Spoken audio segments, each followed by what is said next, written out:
Thank you very much. Welcome to this meeting of the ONS Committee Services. Good and nice. You got there. My name is Carol, Councillor Carol Coburn. I chair this committee. My vice chair, Philip Howland, is on my right.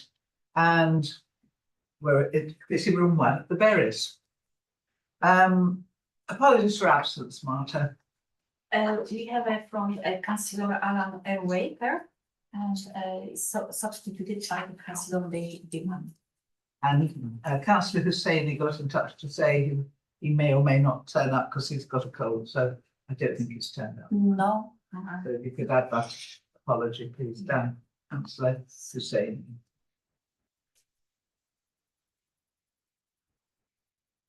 On then to item 2, the minutes. They have been published on the council's website.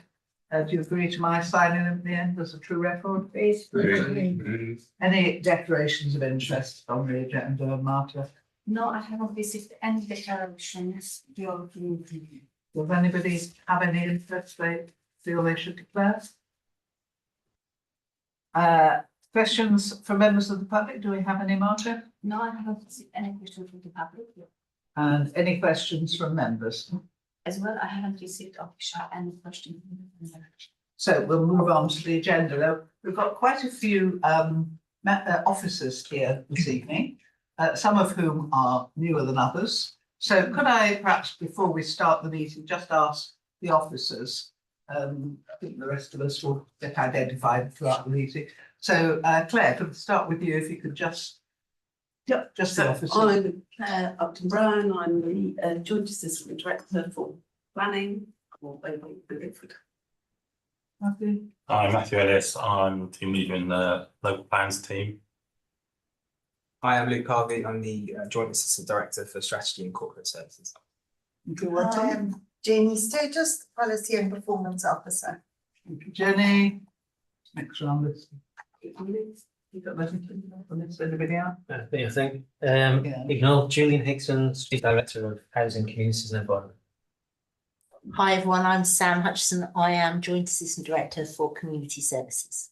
And we have Andrew Longley on screen, who will be helping us out with the local plan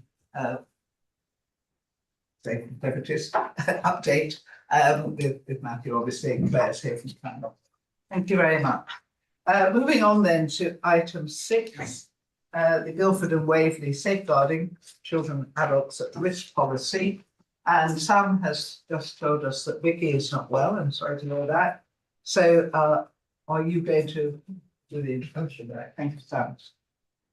Thank you everyone. My colleague Phil Heath is also online, I think, and there he is with a very corporate background. Great thanks to Vicky and my team and Phil, who have put this policy and procedure together. And along with a colleague in Guildford, Lisa Barrett, we've worked together to make this a joint policy that's reflective across both authorities, but that the procedures are specific to the authority in question. So for this one, for Waverley procedures. Just as a bit of background for you, we've come to ONS because we would like your input and overview around this policy and what you think perhaps needs to be added or as part of a recommendation to the executive, because we're looking to ask the executive to approve this policy for implementation across the council. Safeguarding is an essential part of what we do. We are not necessarily the lead authority. I would like to say that to everyone. Surrey County Council is, of course, the lead for safeguarding, but as an organisation that works with people and for people, we have an obligation to make sure that the people we work with, the communities that we serve, are safeguarded to the highest level that we can. So the report sets out a policy for our approach to safeguarding, a training approach and a procedure specifically to Waverley Borough Council. We're also hoping to ensure that there will be some extra councillor training for everybody, just as a refresher that Phil, myself and Vicky and Lisa will be leading on in the next 3 months for you. May I just say that I've been here for quite a long time now and I've never had safeguarding training. So You're in for a ride. I'm looking forward to it, but when Good. you say an update, I've never had to start off. That is great to know in a not so great way, but yes, we will put that right. Thank you. I So, don't think any of us have had No, safeguarding no, training no, here. no. We've had it elsewhere, okay, that's but not here. something we hope to put right very quickly. Can I also ask you, can you avoid dates that clash with some of the town and other councils? Of Because course, I've had yes. to miss quite a few because I've already. You've got other commitments. Absolutely. We'll do our best to try and find a universal date for everyone to attend. And that really is it, Madam Chair, So from me. Phil, do you wish to say anything before we look at the document? No, I think the document well written, and I think it's a first for Waverley for many years that sets out clear procedures for everybody involved around safeguarding. So I would appreciate any feedback and comments that anybody has. Right, thank you very much. I have a few, but I will throw it open to the committee first of all. Any comments, corrections? Councillor Townsend? Thank you, Chair. Having gone through this document that is obviously well put together, what background or where do we find this safeguarding from, and who else outside of Guildford have we actually gone to seek what others do as far as safeguarding to ensure that we've got all our bases actually covered? Yeah, that's a really good question. So really safeguarding is a national style of policy, if you like. We all have good safeguarding practice that we need to follow. So we have adhered with this policy as all safeguarding should be done and how we're trained to do it and what the Social Care and Care Act requires of us as part of that. So the policy is most certainly in line with national governance, and it's then translated through the procedure as how we deliver it at a local level. Okay. But yeah, and what we'll find is that if you do, as with anything, when we do write our policies, we always consult and look at what other authorities are doing just as a learning curve. And what you'll find with something like safeguarding is it's quite generic across the board because there is a procedure that everyone has to follow. But I'm confident that we've definitely touched base on that and that we've now got procedures specific for Waverley and the sort of situations that we need. And great thanks to Phil because Phil has a nickname for us now called Flowchart Phil because he can put everything into a flowchart. So yeah, all credit to him. Thank you. I mean, anyone who's been a governor of a school will have done safeguarding training.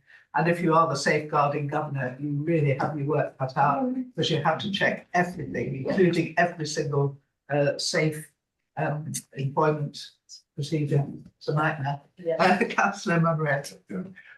Yeah, I've got a number of comments, maybe not all at once, but the first one, I've read this, of course, but it's a long document and I may have missed something. So I think it should highlight that safeguarding is everyone's responsibility. It's personal responsibility. You can't hide behind policies, procedures, or anything like that. And that includes councils as well, of course. If we think something is wrong, It does say that. it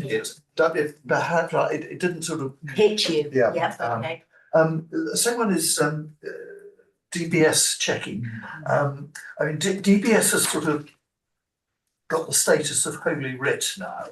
But all a DBS check means is it's trying to find out whether you've been caught or not. And just because you have a DBS, even an enhanced DBS, doesn't mean that you could be what's the polite word?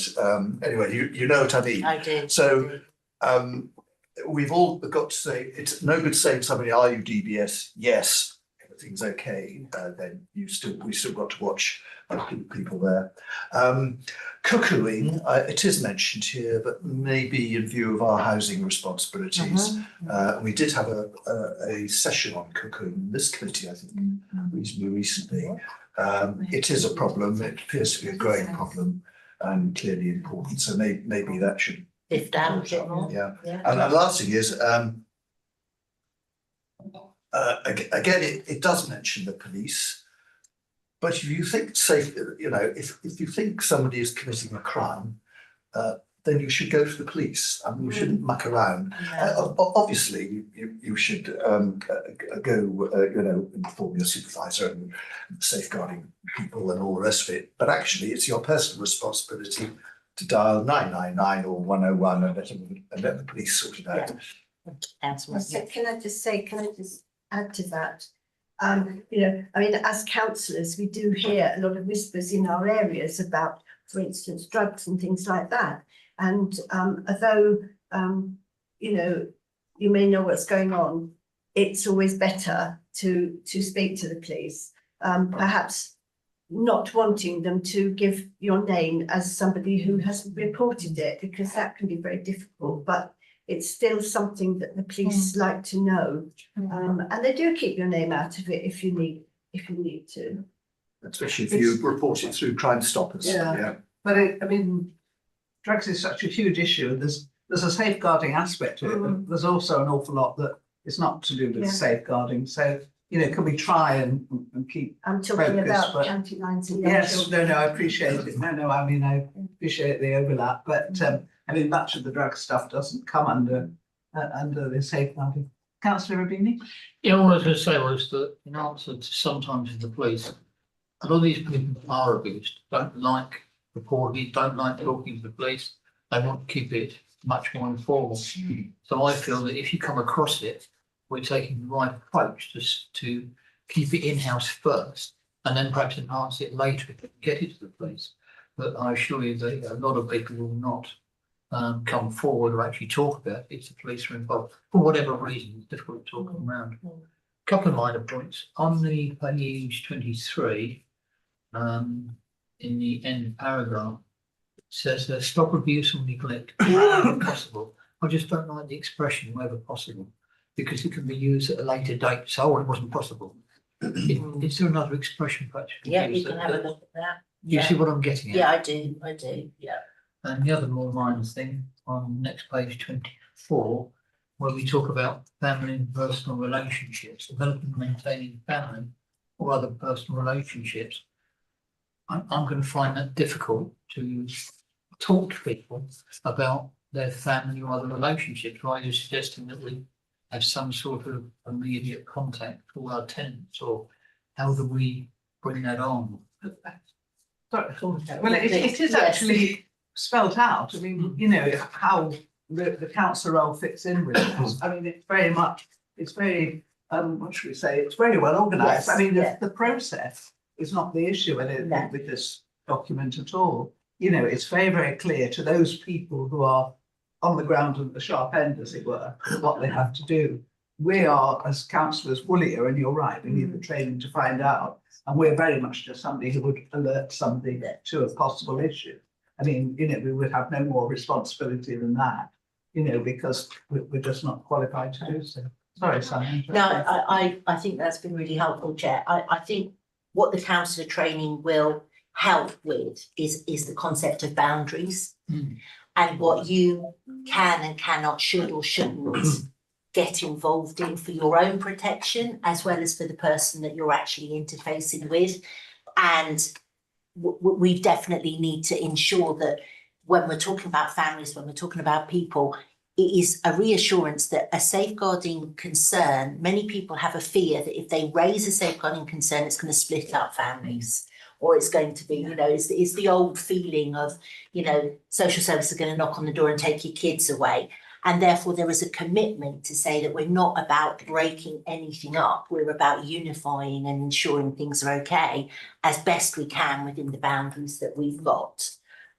So yeah, that's where the families and That's what I was reference. getting concerned Yes, about. yeah. I've seen it before. Where, Yeah. Anyway, yes. Julie? Yeah. Thank you, Chair. I mean, from my point of view, and I've been around sort of serious safeguarding issues for a lot of my career. And I have to say, this is, I'm not going to say one of the best, probably because it's a really, really great policy for the number of reasons. One is it outlines really clearly what safeguarding is and isn't. Secondly, it shows us what to do. And thirdly, it offers training and guidance for people. All three of which are needed for effective safeguarding. And so often you just have safeguarding policies and just a policy that people can refer to. This is a practical guide under the guise of a policy. And I think congratulations for Sam and the team for that. And yeah, you're absolutely right.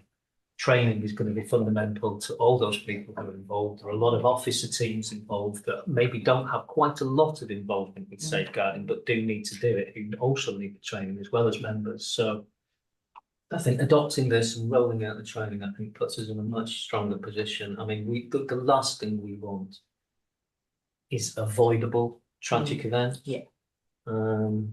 So I think this goes a long way to doing that. Can I slightly burst the bubble here? Sorry about this. I mean, my query with this document is, and I'm only querying the first part, because the second is really beyond me, and third, you know what I mean, that is something for you. But the actual policy, my first question is, who's it for?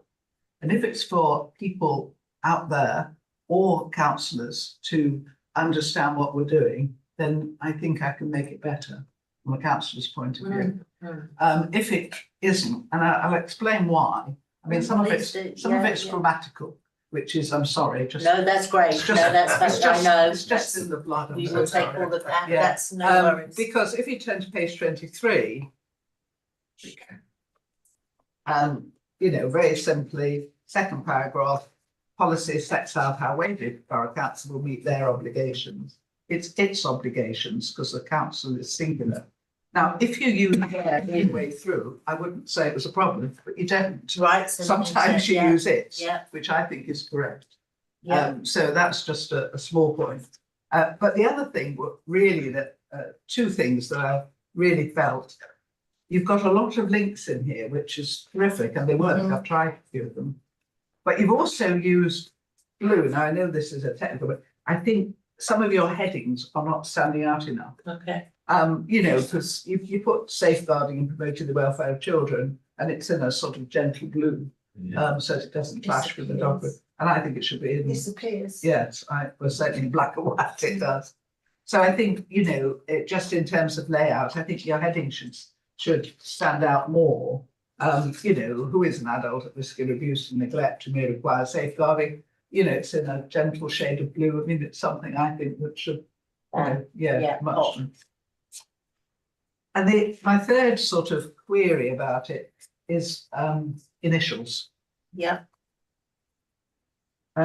Because it's not consistent on initials.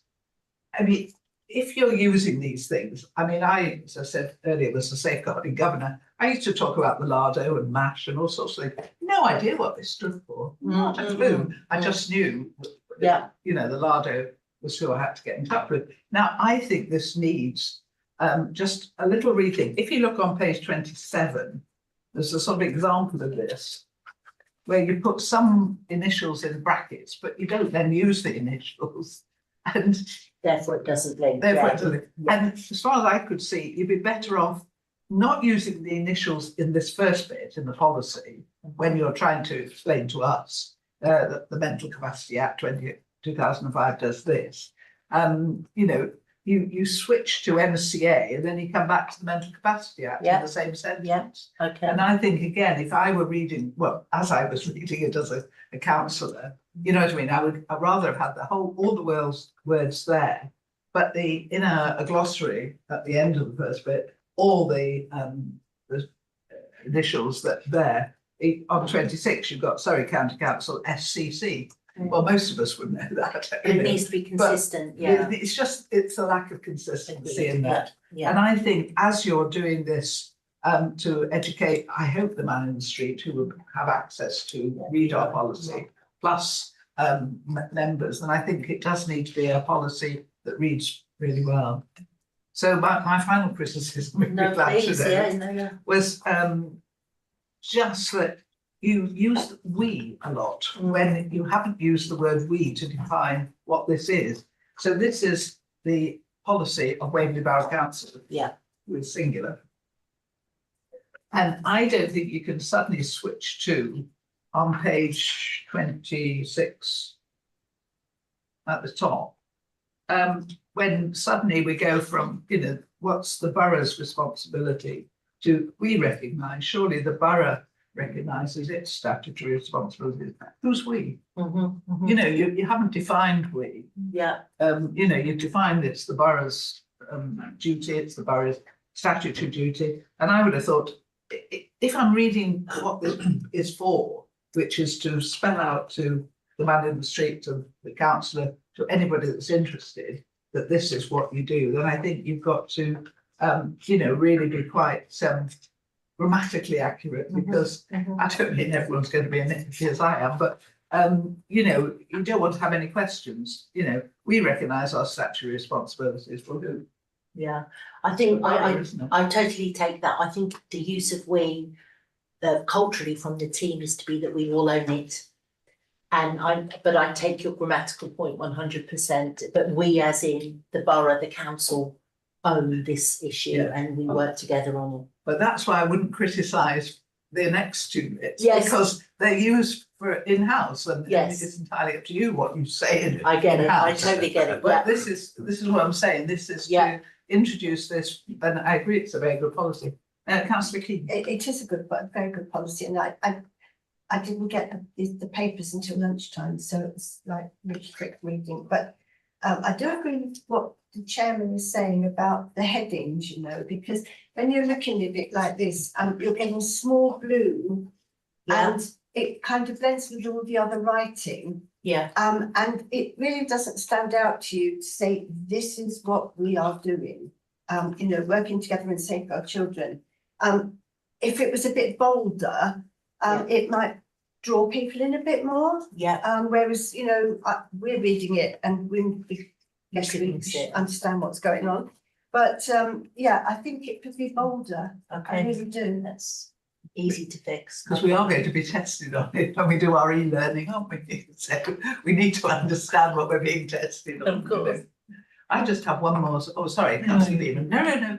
Yeah, notwithstanding upon my colleague Councillor Monroe has raised a DBS checking, or the shortcomings, as we'd rather say.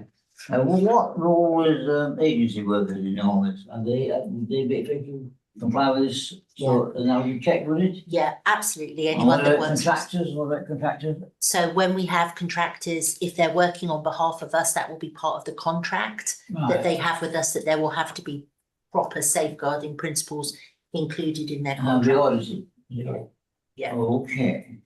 We never used to, so I think it's a very good point that you've picked up on, but we realise that this is something we need to follow through, so yeah. What about councillors? Well, there you go. They're a very disreputable lot, so we. I know that. Well, we should be subject to some kind of check out. Because certainly, just going back to a school situation, if anybody is not DBS checked and they come in for emergency work, they have to be supervised. That's right, you can't leave You anyone can't, alone. you know, so, I mean, it's labour intensive and expensive. Sorry. I was just Councillor asking, it's, so we mentioned that we didn't get any of the training, and I Mhm. probably missed it, and I'm sure you have it. So what's going to be done differently so that we keep up with who has and who hasn't? That's right. So in terms of you guys, we will then, within the next 3 months, we're going to find a date so that we will give you a proper training programme on it all, with the key safeguarding people. Then it will be monitored by our HR system and our democratic services system as to when those refreshers need to happen. It will also be part of the corporate induction eventually with any new councillors and updates. Okay. And with staff, it will be part of the corporate induction process. And then depending on the level of safeguarding required, so it's obvious up to a certain extent that your frontliners like housing, community, they're going to need a higher level of safeguarding than maybe someone in a back office role, but still we would want a general level for everybody that Waverley Borough employs, and then a staggered approach depending on what the staffing responsibilities are, and that will sit with OD and HR and a constant monitoring. Thank you, Councillor. Follow- Thank you. Following on from that, some of the questions I've written down here, you've actually answered in the main. Yeah. However, I'm not seeing any of it being documented within this document. So we know that within 3 months, this is going to happen. What's going to happen then down the line? And I know I've possibly got a compliance hat on here from financial services, where I worked most of my life. You know, I'm not seeing that if you like, that trail then, Okay, and then the recording of when people have actually done it to make Right. sure that it fits in and at the different levels. so in the policy, you'd like us to reference that that's what we're going to be doing? Absolutely. Yeah, And how it's recorded to make Yeah. sure and ensure that nobody's slipping through the net. yeah, Otherwise, we as councillors and as a council are very exposed. Mm, yeah, yeah. Thank you. Can I come back with one more grammatical point? Please, I'll be yes. quiet forever. No, no worries. It's just logic again, which always annoys me when I'm reading a policy. Let's give you an example of it. Sorry, my thing out. First of all, look on page 29. It happens more than once, and it's just the logic of introducing something and then having a load of bullet points. And either they've got to follow what you said, or it doesn't make sense. So to go to Safeguard Children 2023, safeguarding is a council priority, and we will deliver off statutory responsibilities by. So being clear, perfectly acceptable, by appointment of a lead, just about, by establishment. And I think, you're much better by saying, by appointing a lead counsellor for children's safeguarding, by establishing internal structure. It's just Yes, that it's just that flow Yeah. when you're reading Yeah. it. And there's one or two others that just don't make sense. Additional managers have a responsibility to ensuring the people they manage. Bit clumsy. Bit clumsy. Yeah. So, what I'm basically saying, as I say, I think the content is superb. I have no problem with it at all. If this is for people like me to read, then I think it's got to flow. You won't make excuses. You won't read it. That's the problem. Whereas, as I say, when you get into your more internal bits, then it's perfectly up to you because, Yeah. as I say, you will use all the acronyms without thinking they're acronyms. Yeah, no, that's great. Thank you, Mhm. Chair. Yeah, we'll take that. Is there any chance that I could have a summary of all your point, whether you would? Yeah, sure. Is that okay? So that we Yeah, can make sure. yes, that would be absolutely. fabulous. Doesn't take long, I promise you. Thank you. Yeah. Thank you. Oh, yes, Councillor White. Chair, could I just ask a general question, going slightly lateral here, but and we've got safeguarding specialists and it's useful. Certainly from my own experience in Farnham, well, I'm pleased to say we have a number of new startup voluntary groups, particularly on our youth support programme. It's generated interest because we've got funding for youth support, and we've had a few startups, and Phil will be aware of this anyway with the Chantries. And we've got a situation there where a lady has come forward and wants to get the community group going again. She's got support and it's been amazing. I mean, they do really well. But one of the things we've been asked is for ASB and safeguarding support, basically advice, And I don't think I see it from their point of view. She just wants a bit of confidence building and saying what are the things she needs to be looking out for, what are the things to do. Now, this is a superb document, but I don't think it would go down to, like I said, read that, you'll be sorted. Yeah. So, I mean, do we have resource with Waverley Guildford, within Waverley Guildford arrangements? Obviously, I've approached Phil on this, and we're trying. He's been so busy. He's not smiling. I'm just writing everything down. Always smiles. He always smiles.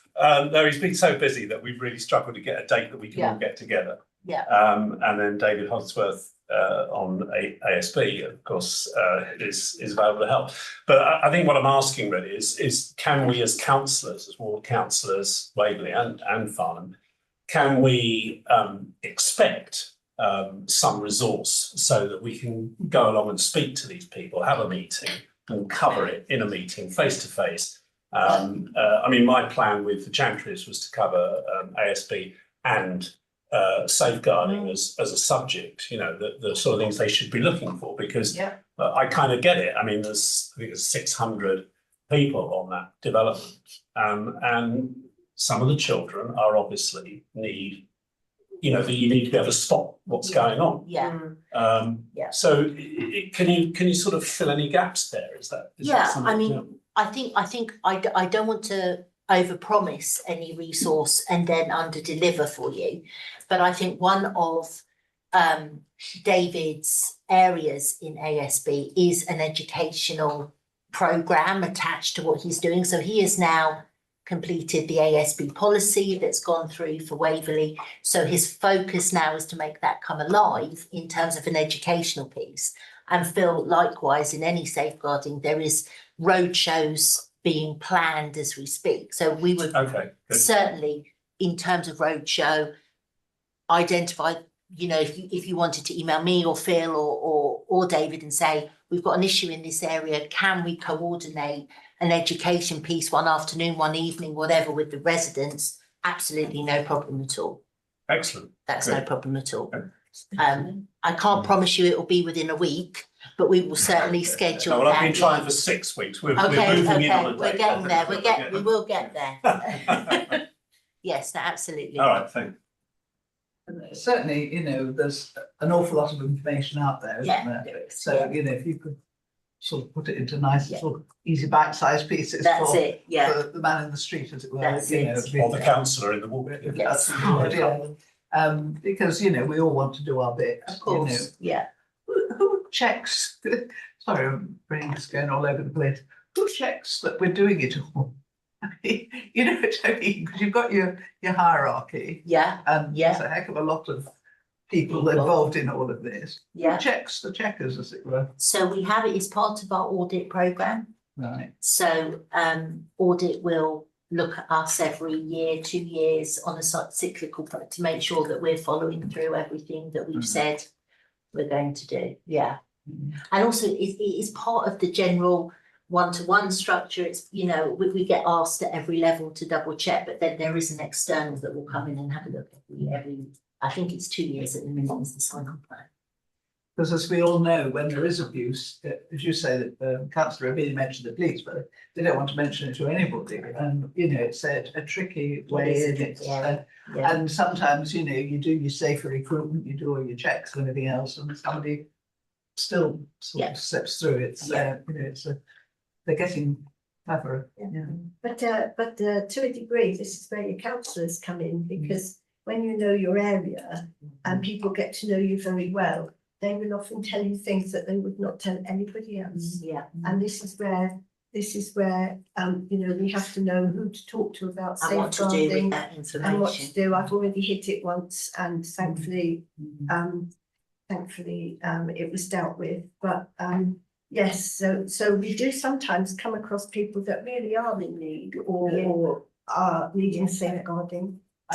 And some of us, and you know, this is just a feature of age, you can't actually keep up with the new means of safeguarding. I mean, again, anyone who's been involved in the education sector, you know, what you used to worry about in the olden days, you know, you haven't imagined what can go on now, and it really has. And as I say, some of these people, I mean, what is online is really quite horrific, isn't it? Yeah. And David and I, and Councillor Beaman and I were talking in the members' room earlier. He was mentioning Gareth Southgate, who did the Dibbleby lectures on the shortage of good male sort of role models. And there was something on television in the news at lunchtime today, exactly the same thing. It was an initiative that had been set up by a chap who completely turned his own life around to help, you know, people who were having difficulties, all sorts of difficulties. But he was saying, you know, if some of these children only get their role models from the internet, they have no idea what a normal relationship is, what, you know, how you're supposed to treat each other regardless of gender. And, you know, they just have such a strange view of life.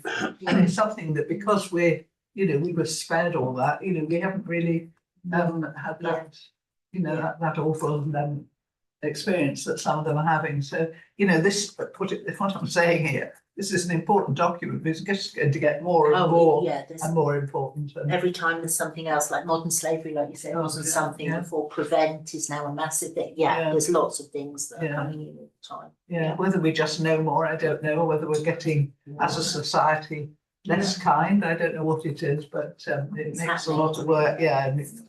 So does anybody else have anything to say on this policy other than I'll send you my Thank you. my grammatical homework.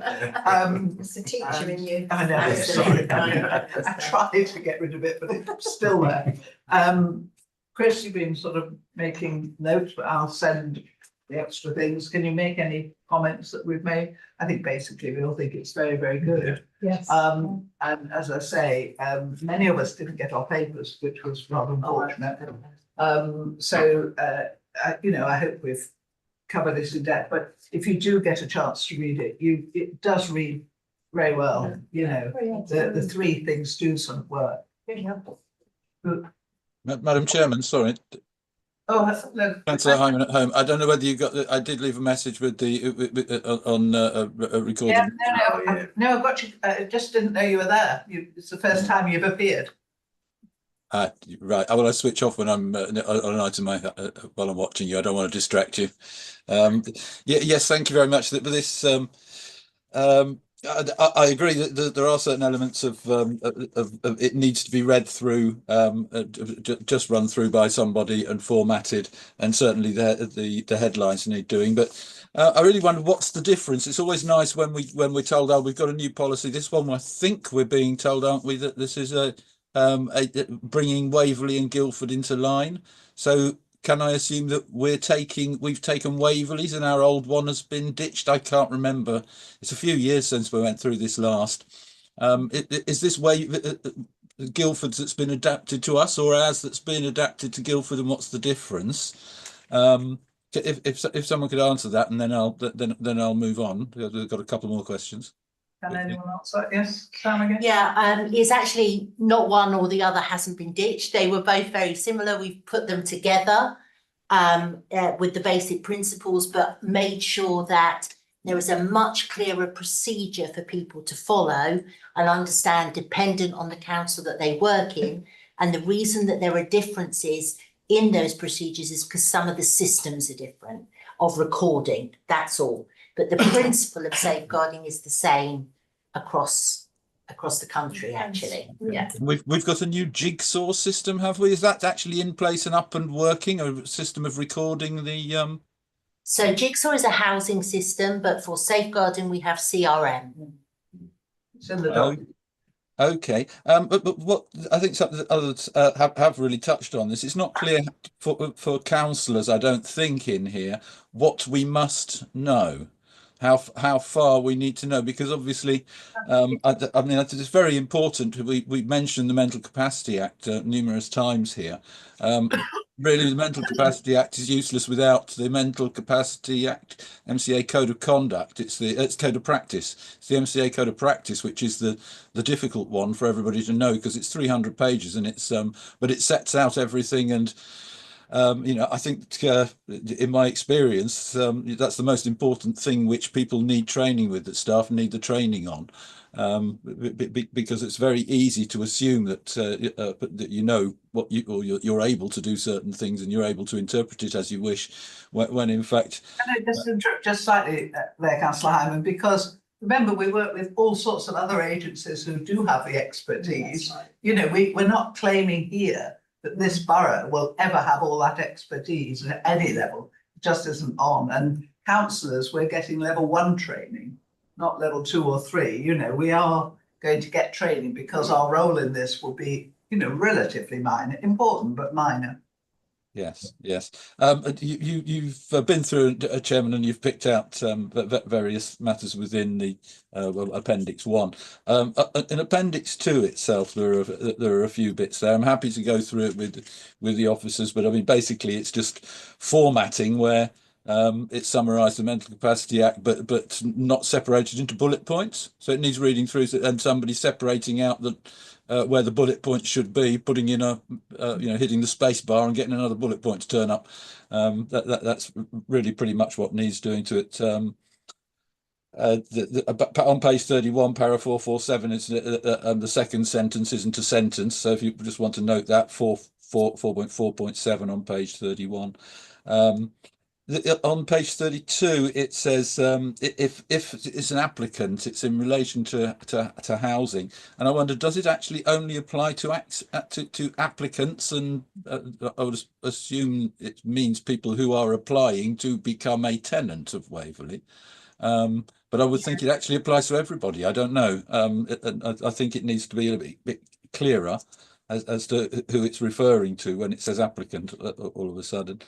And the other issue is that also it's important to, I think, for people to differentiate between different uses of the term best interests, because in relation to the Mental Capacity Act, best interest has got a particular meaning in it, and it doesn't come into play until after a lack of mental capacity has been established, and people really need to know, you know, how the extent to which that can be applied, rather than it's very interesting to say, oh, we're doing it in someone's best interest, and not understand that actually you're not allowed to do that. I'm going to stop you there, because you know most of that doesn't apply to what we do, and as I say, we work with others. So I think you're going into too much depth. If you've got some grammar, I'm sure Sam will appreciate a grammar lesson from you as much as for me.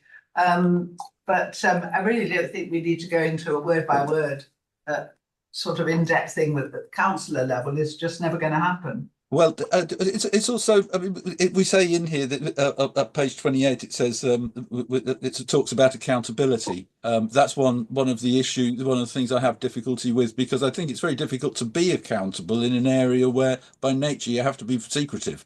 You can't give away, or you can't have members of the public or whatever coming in and looking at cases and seeing if you're doing it properly. We're getting beyond the bounds of possibility. Nobody's going to be doing that. You know, that is not what councillors or the man in the street will be asking to do with this. This is to set out what we are doing to meet our statutory duty. The first bit is the general bit, and then you've got the specifics, and you've got all the partnerships that have been working together on this. Absolutely, and that's really what I'm trying to say, is that it's not it talks about things that really don't, an awful lot of things that really don't apply, and that to me, and also the appendix 2, the repeats it says on there, you must be read in conjunction with appendix 1, but it repeats a lot of it, and I think that needs looking at. If you're reading both and one's repeating the other one considerably, it could be shortened and make it an awful lot easier to read. So perhaps that's what I'm trying to say to you. It could be a lot easier to read if the things in there that don't really apply weren't in there. But it has a totally separate purpose, doesn't it? So, can we? It's a difficult subject to get across. It is a difficult subject. It is, and it's comprehensive, and that's why we're very grateful as a team of people at Waverley, but also at the partner organisations that are going to deal with it, and not us on a daily basis. Councillor Keane. Yes, actually, I just wanted to say how pleased I was to see that you've gone into quite a bit about taxi licensing and what have you. I mean, I'm chairman of licensing, and it's really good to see that in there, because we all know that, you know, there can be awful problems with some. I won't go into that, but we know there have been problems. I know what you're saying. Nationally, we've been made aware, haven't we, Mother? And I think this is really, really good. Really good. I'd like to sort of bring this to a close and move on to the next, unless somebody has something burning. Please feel free.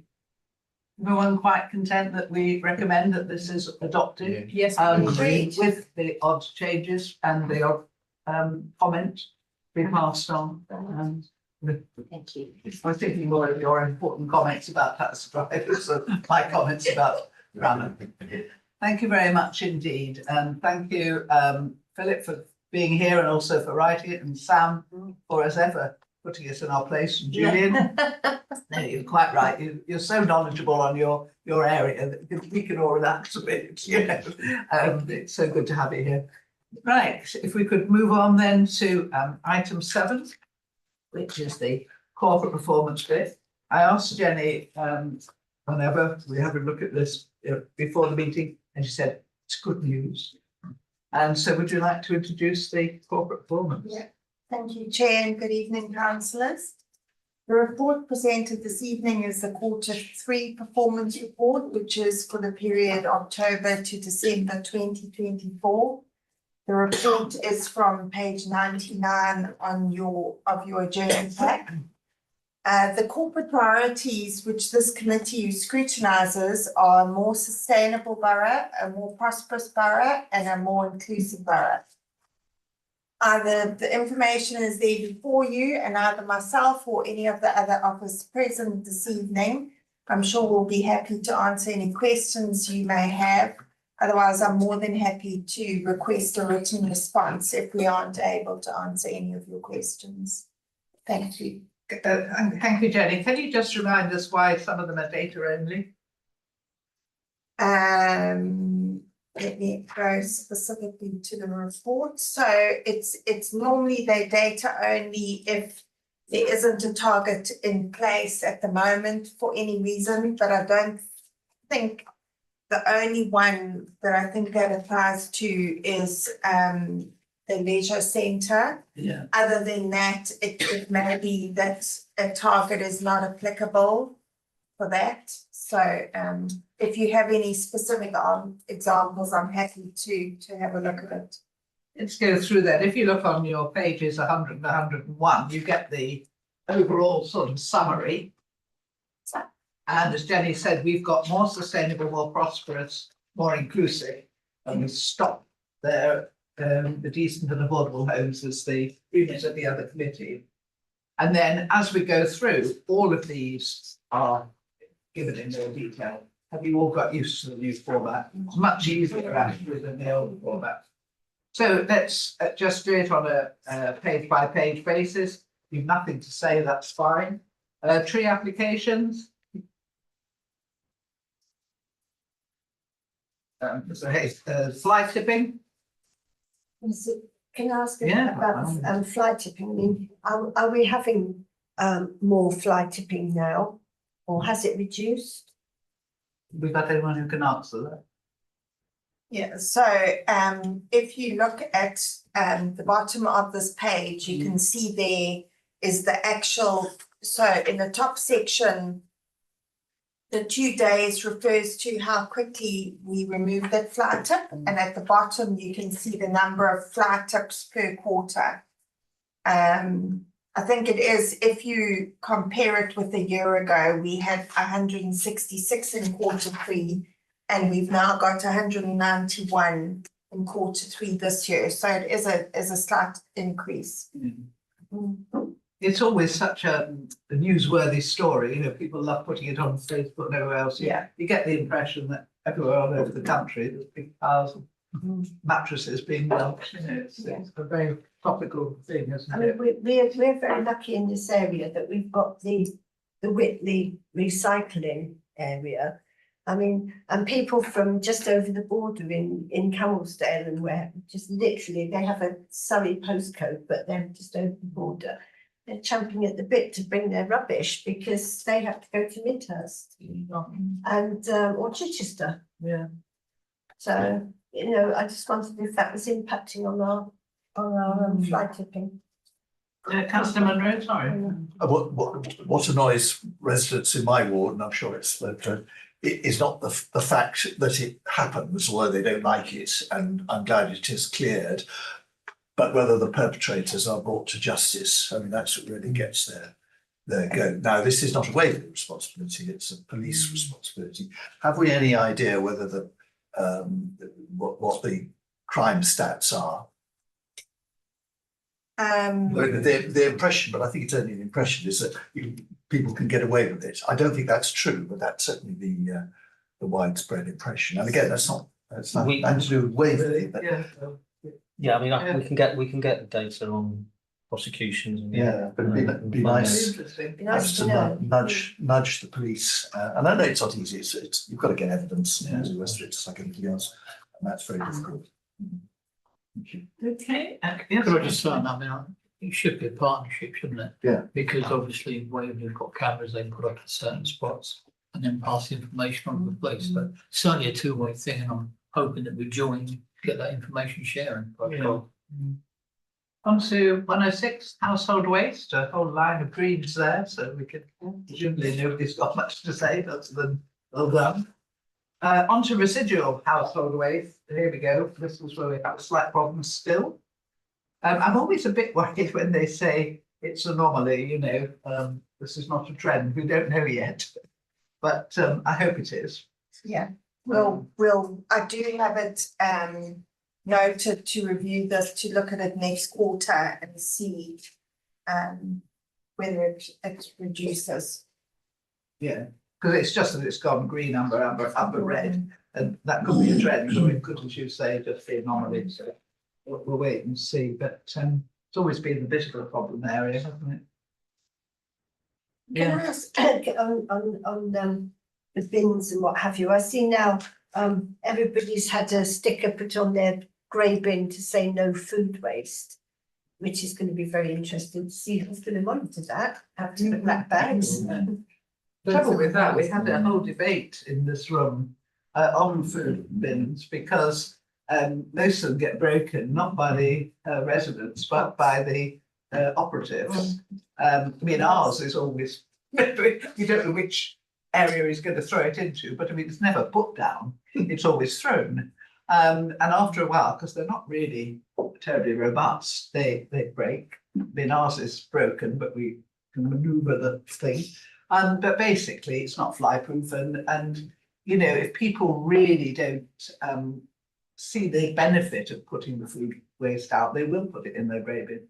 And, you know, we'll get to the point where we have to decide whether to replace our food bin, you know, or whether just to shove it in the grey. Please do contact us, councillor, for some new bin. We'll gladly deliver them. I promise then I will not put it in the grey. Councillor Hurst. Councillor Beeman and myself are under the impression that we haven't had labelling on our grey bins in Farnham. I don't know whether they're going around doing it area by area, but I mean, it's really, in my opinion, it's really important that food waste doesn't go in there. Otherwise, in the hot weather, you get a terrible result. But Councillor Hess, as we all know, if the service is good and you know, people are more likely to use it. We've raised this before simply because Fernhill Road, when you go home, when I go home, on the day, I mean, because it's on a hill and pavements are on a hill, all the food waste bins roll off the pavement into the road and down the hill because they're being thrown. And, you know, we've raised this an awful lot of the time, and people just don't want, when they come home from work, to have to go down the road and ask their neighbours or, you know, have a look in. So, you know, there is, if you make it easier for people or more pleasant for people, there's more chance they'll do it. That's all I'm saying. You know? I mean, just to come back on that, I mean, in the road that we live in, I would say out of about 50 houses, you would probably count about 10 green bins or grey bins out there. Great. Because not everybody is putting their food waste out. You're talking about little green caddies? Yes. Yeah. But of course, the other side is that we put our bin out and then the fox knocks it all over and eats it and spreads it all over the road. You need to put a sticker on the bin, no fox. No fox. But seriously. I was going to bring that up. What I will say, we started to put a concrete block on top. Yeah. But then, of course, when the bin man comes, it's taking him extra time to take that off. But it does stop the fox. So that's why they're throwing my food bin, because they're delaying with your concrete block. But I'm just, what I'm asking is, because there is so few people putting out their bins, surely there must be some encouragement or some way of getting them to realise that it's important to put the food waste into a caddy. Well, I certainly think it's important if they get maggots crawling around in their bin, which is grim. But then some people don't care about that. Not really. I suppose we're saying basically we need more than a sticker. We're saying a bit of a campaign, do we? Let me discuss with the team. We've got a new monitoring manager in now, monitoring contracts, and again, we're seeing some better results. As a result. So let me have a look. And clearly there are going to be some changes to waste legislation in the next couple of years that we need to, we probably need to change some of the way we collect waste. So there's some opportunities there as well. And let me reassure, if I can, and we're always trying to drive up waste performance, but our performance is so the highest in the country. But we are always trying to drive it up. And yeah, I'll definitely take that back to the team in terms of publicity, but also chucking bins down the hill as well. That's not good. Not a good look. Councillor Monroe. Just on this, we were told, must have been 10 years ago, the best way was everybody to have a green cone. Not everybody can, of course, they live in flats. And that means you don't have the food waste going outside your property, which is much better. And they work. I've had a green cone for I don't know how many years. And it all magically vanishes in time. What do you do with green cone? What's a green cone? Oh, don't get all of It that. just shows, I think that it's about that high, it's cone shaped, you dig it in and you put all your food waste and it just vanishes. It's not composting, because you don't do anything. No, but it's broken down by bacteria and is put, goes back into the earth. And what could be more green than that? We sold those, and we had water butts. We had so many things in the garden that were green plastic, and some worked, some didn't. I'm astonished that people haven't heard of that. That's not criticism. It just shows that fashions change. Yes. Okay, thank you, Julian. We'll look forward to improvement. How about planning applications? Fred, do you want to say anything? Or no, we don't have to. Not especially. We have, I think it's a positive, we have really made significant inroads into the backlog that was in the system. So I think when I joined 2 years ago, we had about 800 applications in the system. We're down to about 340. Yeah, I thought it was good news in planning. Yeah. Could I say, I do agree we have improved and under a huge difficulty, so I know retaining staff, getting agency staff, and so congratulations to that. But I just major planning applications, how many, what's the time scale for when they're determined? And it says major planning applications determined within 13 weeks or with agreed extension of time. And it's the or with an agreed extension of time. Some of my residents are dubious about that, and people have come up to me and said, well, we did agree it, but we did feel under pressure to agree it, and I think it would be good if we had an indicator which is simply major planning applications determined within 13 weeks, full stop, because that's what people want. And the same goes for all planning. The trouble is, Councillor, it's a bit too much of a letter. It's very often the applicant that absolutely. So it's not always the. That's absolutely the case. So legally, we are able to get an extension of time, and it's because we're working proactively with applicants to try and resolve issues, get all the relevant information. More times than not, it seems like lack of surveys, which are then time sensitive, which means we then need to get extensions of time. Or more importantly, in such certain major schemes, we negotiate significant amendments to those schemes, which add significant value not only to the future residents of those developments, but to existing communities in terms of sort of more recycling infrastructure, play, space, biodiversity net gain. There's just a range of things. I absolutely understand what you're saying. I do accept there is two sides to those extensions. I do accept that 13 weeks is probably unrealistic, and there are good reasons, but it's just we ought to know. And just because the applicant agrees, there is a third party here, and that's very often that's the local community. And we've all had it in our wards, a great deal of uncertainty. And people just not knowing what's going going on and the community is affected. So I'm just asking for clarity Okay. round that. We can do some work on that, but also it's sort of worth just sharing that we are doing a lot of work with the officers to try and wean them off the use of extension of time, certainly for the more straightforward applications. And we are making significant progress in terms of determination within this 8-week period. My remarks are in the context of well done to the planning department. I do think they do a good job in the face of very, very great difficulties, which are none of their making. But we can do some work on measuring the reliance on extension. Can we sort of go on a bit, from 160 enforcement cases, it's amazing how many complaints you get about enforcement, but then you see the record, and it's really a very good record of enforcement. But it's one of those things people like to moan about, especially in the Bourne, because we've still got that awful double container house, which we're waiting to have it halved. Councillor Hess? Yeah, I'd just like to ask about enforcement. I know it's headed by Victoria, who I've got a great deal of respect for, and liking for as well. But when breaches of planning or suspected breaches of planning are reported in by a councillor, it tends to go dead. You know, and unless you're really on it and following up, you end up, if you're not careful, it falls off your radar because there's so many other issues cropping up all the time.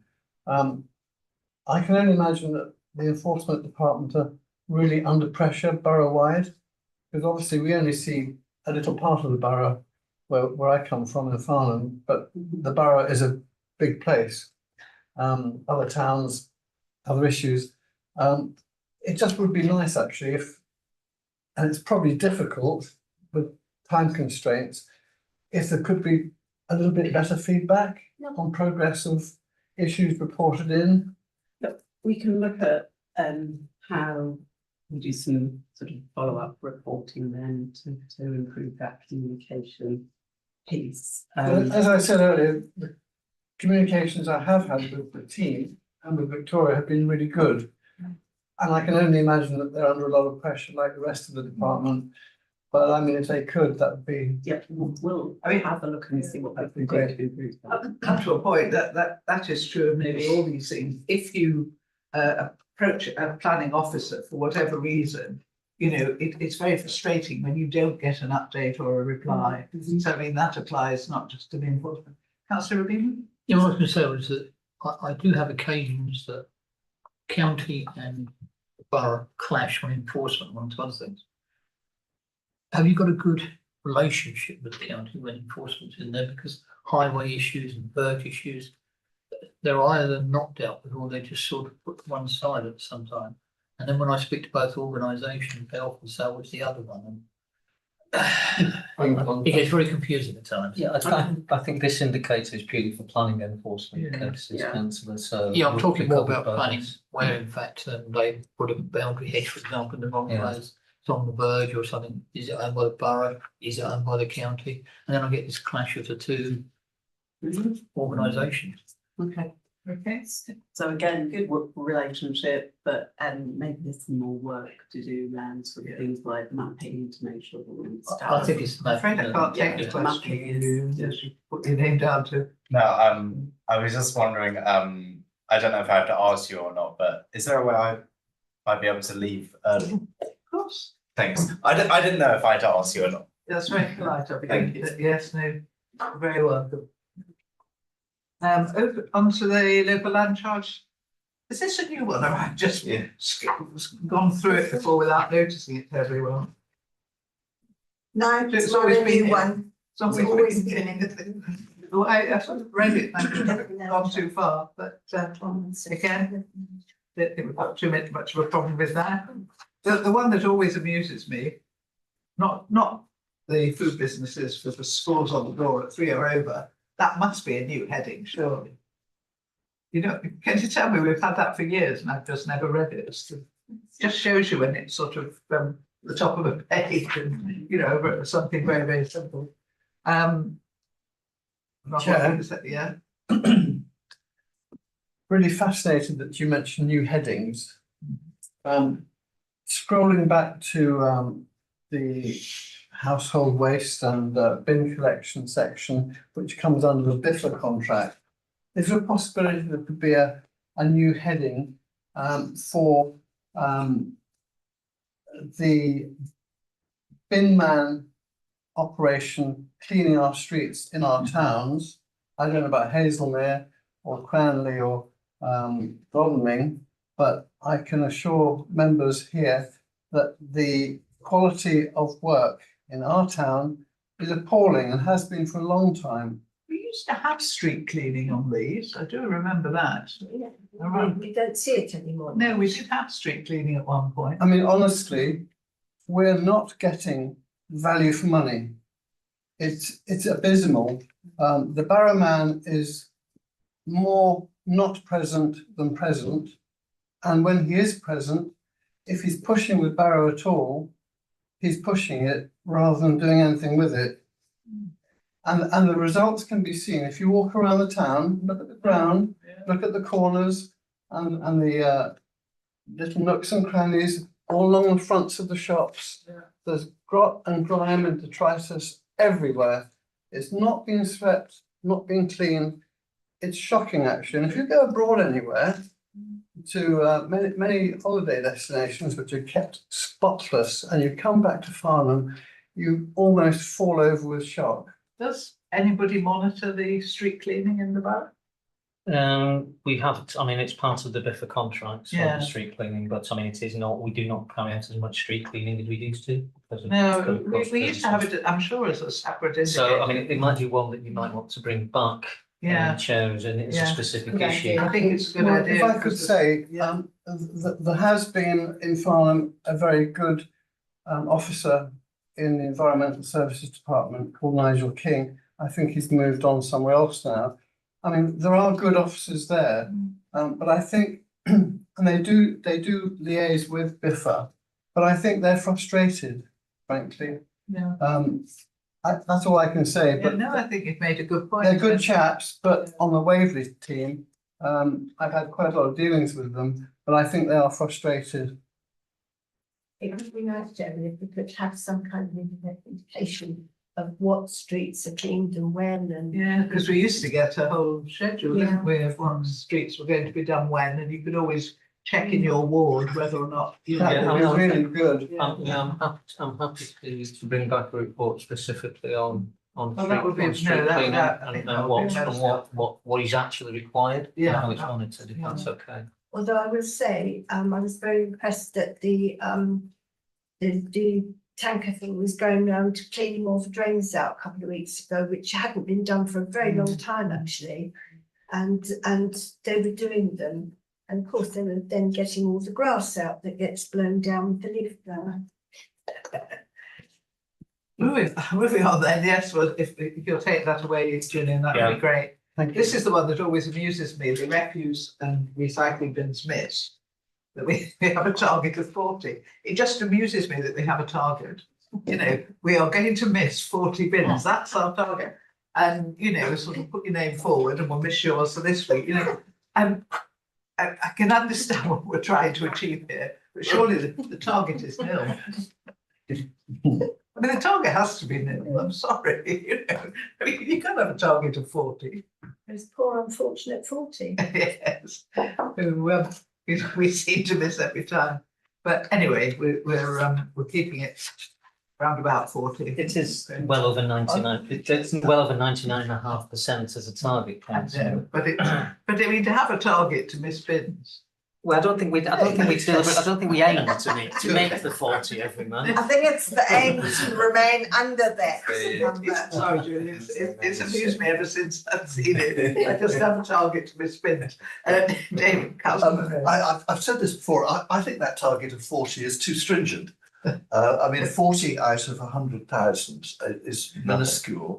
It's just, most of the time, I was going to say it's setting yourself up to fail, but in fact 4 out of 5 are now green. But what worries me slightly is, are we putting too much emphasis in just getting 100%? If we went down to, I don't know, 97%, or bins, would that make for a more efficient, cost-effective collection time? It's really an That's right. analysis You know, of why the because bins. that target takes work to do, and you need it checked and all this. Yeah. Are we just giving too much emphasis? Now, I say this as a person, nobody ever misses my bins, so I'm very happy. Perhaps if they did on a regular basis, I'd have a rather more joy. I mean, But yes, you because get we've the had idea. this conversation before, and my daughter, who Councillor Munro knows, she lives on Tilford Road, and there's 3 houses, and the bin is frequently missed.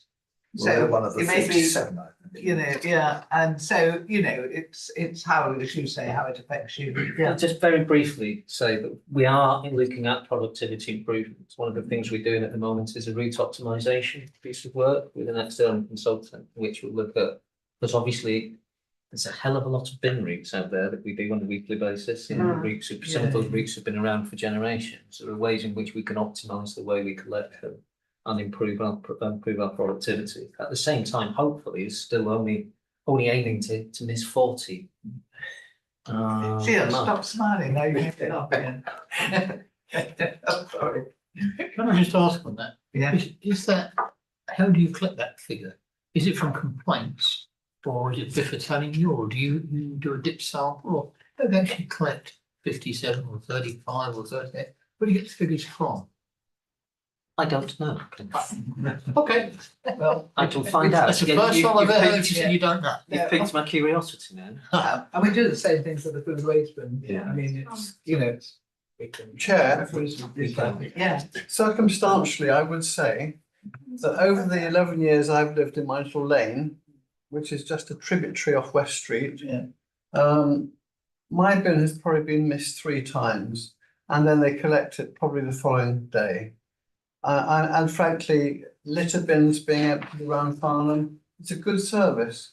They do, I think, I mean, you're a Farnham person, Graham and David, but personally, I think considering the weather, what they go through, these chaps, fair weather and foul, all around the year, they do a fantastic job. And what I would recommend to you all is to give them a really large box of Lindor chocolates at Christmas or better, because they do enjoy that.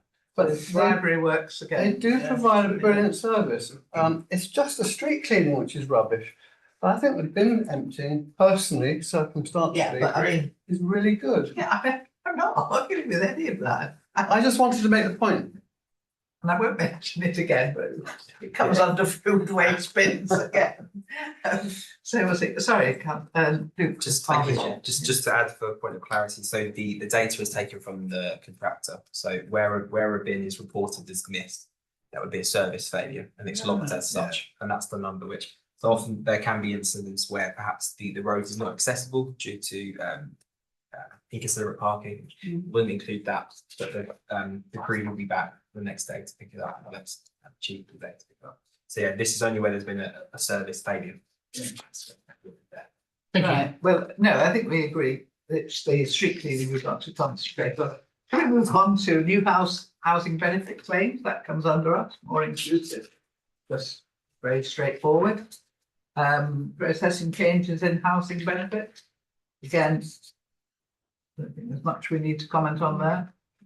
Hairline, was Jenny Else's big thing, if you remember Jenny Else, as you were on, she was this, but looks good news all the way down this time. You know, it is such a good service, isn't it? Very important. Leisure centres, this is one that Jenny mentioned earlier, because it's just data. I mean, I never know quite what we're doing with numbers like this, because, you know, they change slightly. So we did up until, I'm thinking this time last year, we did have a target in place, and that's obviously to try and continuously increase the numbers of people accessing the health and wellbeing activities and the leisure centres. But the contract changed, and the way the new contract measures the different activities is very different. So we needed to establish a baseline before we can put a target in place, but hopefully there should be one in place by the Q1. Yes, thanks, Jenny. I do remember you explaining that when the contract came. Councillor Munro? I mean, I just think that, I mean, this is a major success for Waverley. I was one of the skeptics a few years back, thinking, you know, why is this a borough council provided service? It's not a statutory service. Should we be in this business at all? But I'm really pleased. So we should be in this business because not only are we doing a lot of good, but actually, as far as I know, it actually brings in the money as well. So it's actually profitable as well. So full marks to everybody involved, and let's use this as a baseline to 500,000. That's really good. And the homeless household is also good news. And that's the end of our remit, because we go on to decent and affordable homes, where all the reds and ambers get really exciting and we don't have to say a word about them. So I did tell you it was a good news story. I put it down to the services committee. I mean, take full credit for this. Can't I have a moan about repairs then? No, you can't. No. Not at this committee, Councillor Munro. Well, she's back. Can I just ask a quick question? When there are changes from red to green or green to red, because it doesn't, maybe I just don't know, it's what changes and how do you understand? When one of these goes from green to amber or amber to green, what has changed? Do you keep a record of what has actually changed and how that's going to be maintained so that the green is kept up? Yeah, I mean, Jenny would say how we do the trend analysis and following it through. Yeah, so when the service is performing within target, then it's obviously green. Generally, we allow about a 5% under target performance, then it would be amber if it's within that 5%. Sometimes, for example, if it's measured in number of days, then it won't be quite 5%. If it goes, and obviously if it goes to amber, then the assistant director or the manager of the service will be aware that there's something just to be. No, but the question is, so like we were looking at the bins, for example. Yeah. If there's an improvement in the service, do you look at what made that improvement? Yes. Is it the number of people that are working? Is it what made them? Because I don't understand. I see the figures and I say, oh, brilliant, you know, they're in the green, but why? I don't understand the why. I mean, it could be a number of things for each individual indicator. So each indicator would be different. So bins, it may be better contract management, for instance, has moved the contractor to better performance. It may be that they've actually, you know, they've got a lot of people back from sick leave or something like that. But we will check in each indicator to see why that is, so that's something we can keep an eye on in the future. And there'll be different reasons for each indicator. And the other important thing for us is to get the trend graphs rather than just look at each month by month, is to be able to say, be able to spot quite early if something maybe even within target, but beginning to head in the opposite direction. We'll try and find out why that is as well. So we'll do a lot of interrogative work if something's going in the opposite direction. But similarly, yeah, it's important for us to know why something is performed. So we as ONS people, you know, councillors, we get these figures. What do you want from us exactly? That's what I'm what happens, it's really, we query a bad figure. That's really what this ONS does. If it's a lot of greens, I mean, you can go through saying, oh, well done, but you know, I mean, basically, it's when you have a trend down, that's when we would ask Julian or any of the officers that were here, why, you know. So basically, it's flagging up the bad ones rather than congratulating the good ones. Jenny? Just another comment that we are in the process of doing a KPI review. And obviously, when we do that, we will bring it to this committee for your comment and your thoughts. So if there is something specific that you would like to see, it's worth sending your comments through to us, just that we know that whether it's something that we can provide to this committee. Thanks. Yeah, because as I say, we on a really big agenda. I mean, you really only want to look at, say, the two that are red, because you haven't got time to go through, Yeah. have the luxury of time tonight, but we don't always. Yeah. So we could pull that one to a close if everyone's had their say. And it's very interesting how much better it is like this to read. It's so much easier. So on to item number 8, the local plan. I don't know who's going to speak first. You, Matthew, or Andrew? Thank you very much. I'm going to try and share my screen. I've got a few slides that Matthew and I will whiz you through, and then we'll obviously have time for some questions. So if I can hopefully share my screen. Is that working? Yeah. Okay. Next thing to work is moving on. Right. Okay. So I want to take you through the items there. I'll cover the introduction and touch on the changing context around the National Planning Policy Framework and the standard method. And then Matthew will take you through the detail about the work we're doing. And I'll come back in and talk about the engagement that we're proposing and next steps. So members will recall we had a meeting on the 18th of July 2023 when there was a lot of discussion around what form the review of the plan should take, and the decision was to launch a comprehensive update under the current system, but with an eye to moving into the new planning system when it came into being. Last July, we updated members on the various pieces of work that had been done in terms of a new local development scheme, statement of community involvement, all the in-house bits and pieces, but also the work that we were commissioning, and the initial engagement that we'd had using Commonplace and also through briefings and meetings with the parish councils. So we really wanted to just sort of catch up since last July what's been going on, and there has been an awful lot going on. I don't remember a time when there's been such a volume of changes taking place in terms of legislation and policy at the national level. So we're trying to navigate our way through that and make as much progress as we can. This was started by the previous government. Obviously, they had various consultations on planning reforms, and we produced a new local development scheme with advice from the Planning Advisory Service back in December 2023. And their advice at that time was, because of everything that was going on, we needed to focus on what they were calling no regrets work, pieces of work that we knew would have value, whatever way that the system changed. And everything did change. So we got a new government in July of last year with a very strong agenda around housing delivery.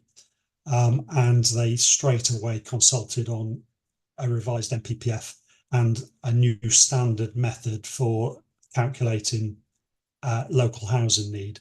And that's the starting point for determining how many homes we need to plan for in the local plan. We made a detailed technical response to that. We commissioned some economic and demographic work to support our representations. It didn't get anywhere, and we had in December the new NPPF and the standard method were confirmed. In fact, the standard method actually was tweaked and made our numbers even higher. So between them, the new NPPF, which we'll talk about, and the standard method have fundamentally changed the planning context in which we're now trying to produce a plan. The government required us to give them a new timetable for producing that plan, and the deadline was March of this year. So we did that, we made that deadline, but we know that we're going to have to review that when we get the new regulations for the plan making system coming into play later this year.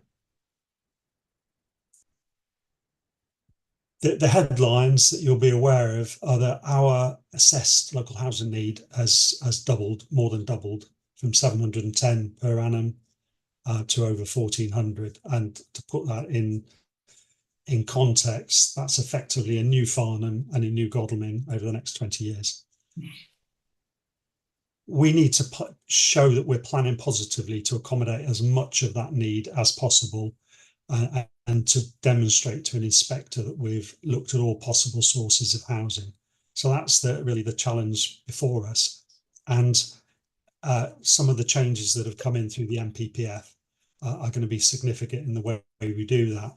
The first of those is that we're required to review greenbelt boundaries if we can't meet our local housing need, with an expectation that we change those boundaries to free up more land.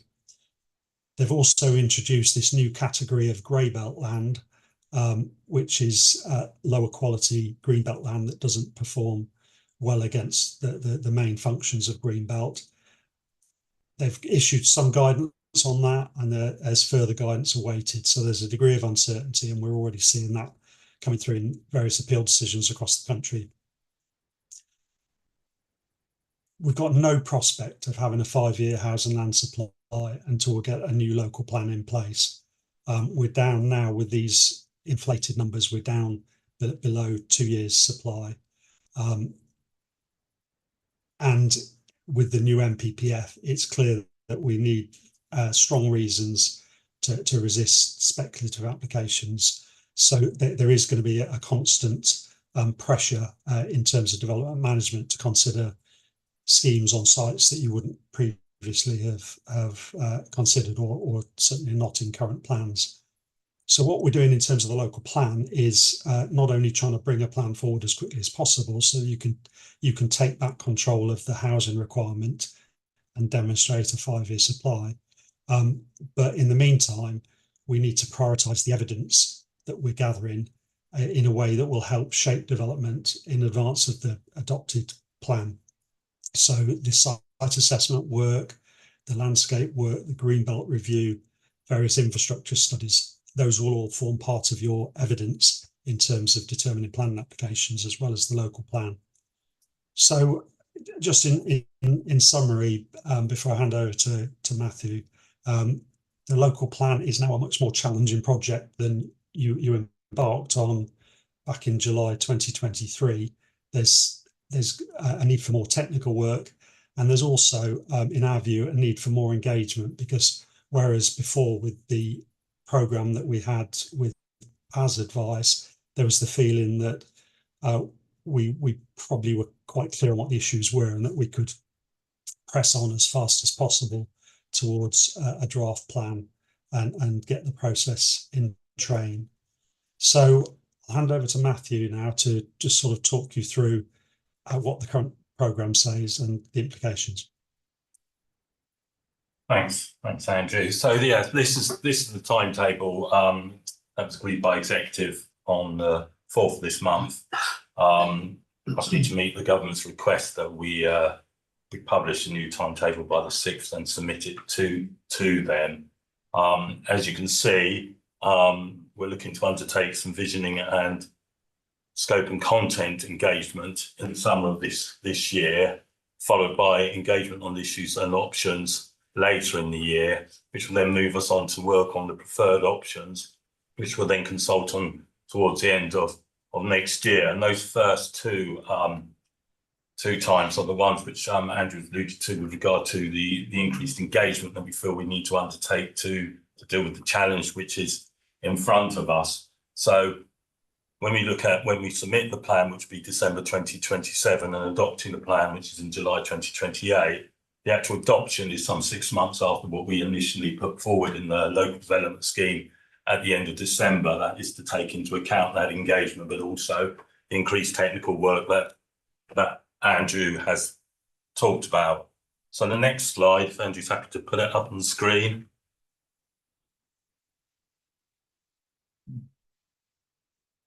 So it's obviously what we consider is a realistic timetable to take into account the challenges and the engagement, but there still are those there's obviously risks with meeting that timetable, which are set out here.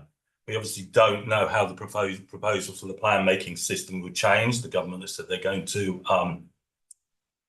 bring them in sometime later this this year. They've alluded to how they think they may be put forward, which is similar to the proposals that the previous government put forward back in July 2023.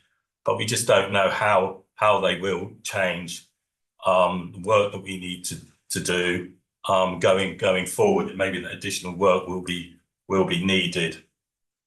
There's obviously resourcing issues, not only in terms of the availability of our own staff to do that with the increase in work, but also the capacity of our stakeholders to respond in good time to some of the work that we need from them. And obviously we're being told by them over and over again about their capacity as well and the squeezing of their resources. So that could be something else that affects the timetable. I'm going to talk a little bit more about obviously the evidence base in a second, and obviously when we anticipate that work will be completed. But those dates are obviously provisional that are put forward, and there may be issues that come up which could put those dates also back. One of the issues also is with a number of local authorities wanting the same work to be done, obviously for their boroughs, we're obviously going to have to vie for their services. So that's an issue for us to consider going forward. There could be changes to the technical process and also the examination period, which has been squeezed down to 6 months because that's what the government said they want examinations to be. They want it to be streamlined, but that's partly because the examination in the past has been used as part of the plan preparation stage to come back to council to say, oh, this is how you can be modified. They've been quite clear. In fact, they're quite clear about as soon as they got into government that actually this is not something that examinations are for. You need to submit a plan, which, as my view, is the one that will get through. It needs to be sound. So yes, we might speed up the examination process, but obviously we can't use that. So if the plan is found unsound or there are any issues, it has to go back to us and back to the drawing board. So there could be issues with that. So obviously, it's on us to ensure that our plan that we submit for examination is one that is sound and is going to get through. So that's one of the other issues with there. There's obviously the issue with local government reorganisation. And as we know, there's always a risk of legal challenge along the line. So where are we with some of the evidence gathering? So this is the evidence gathering that we've already started to work on, either for ourselves in-house as officers or commissioning with that work. And as I said, I've put down a number of anticipated provisional completion dates. The first couple are relating to the needs assessments that we need to undertake, and hopefully they'll be completed soon. They started work on these some time ago using the old standard method, but obviously now that's changed. We need to revisit that to make sure that's still up to date.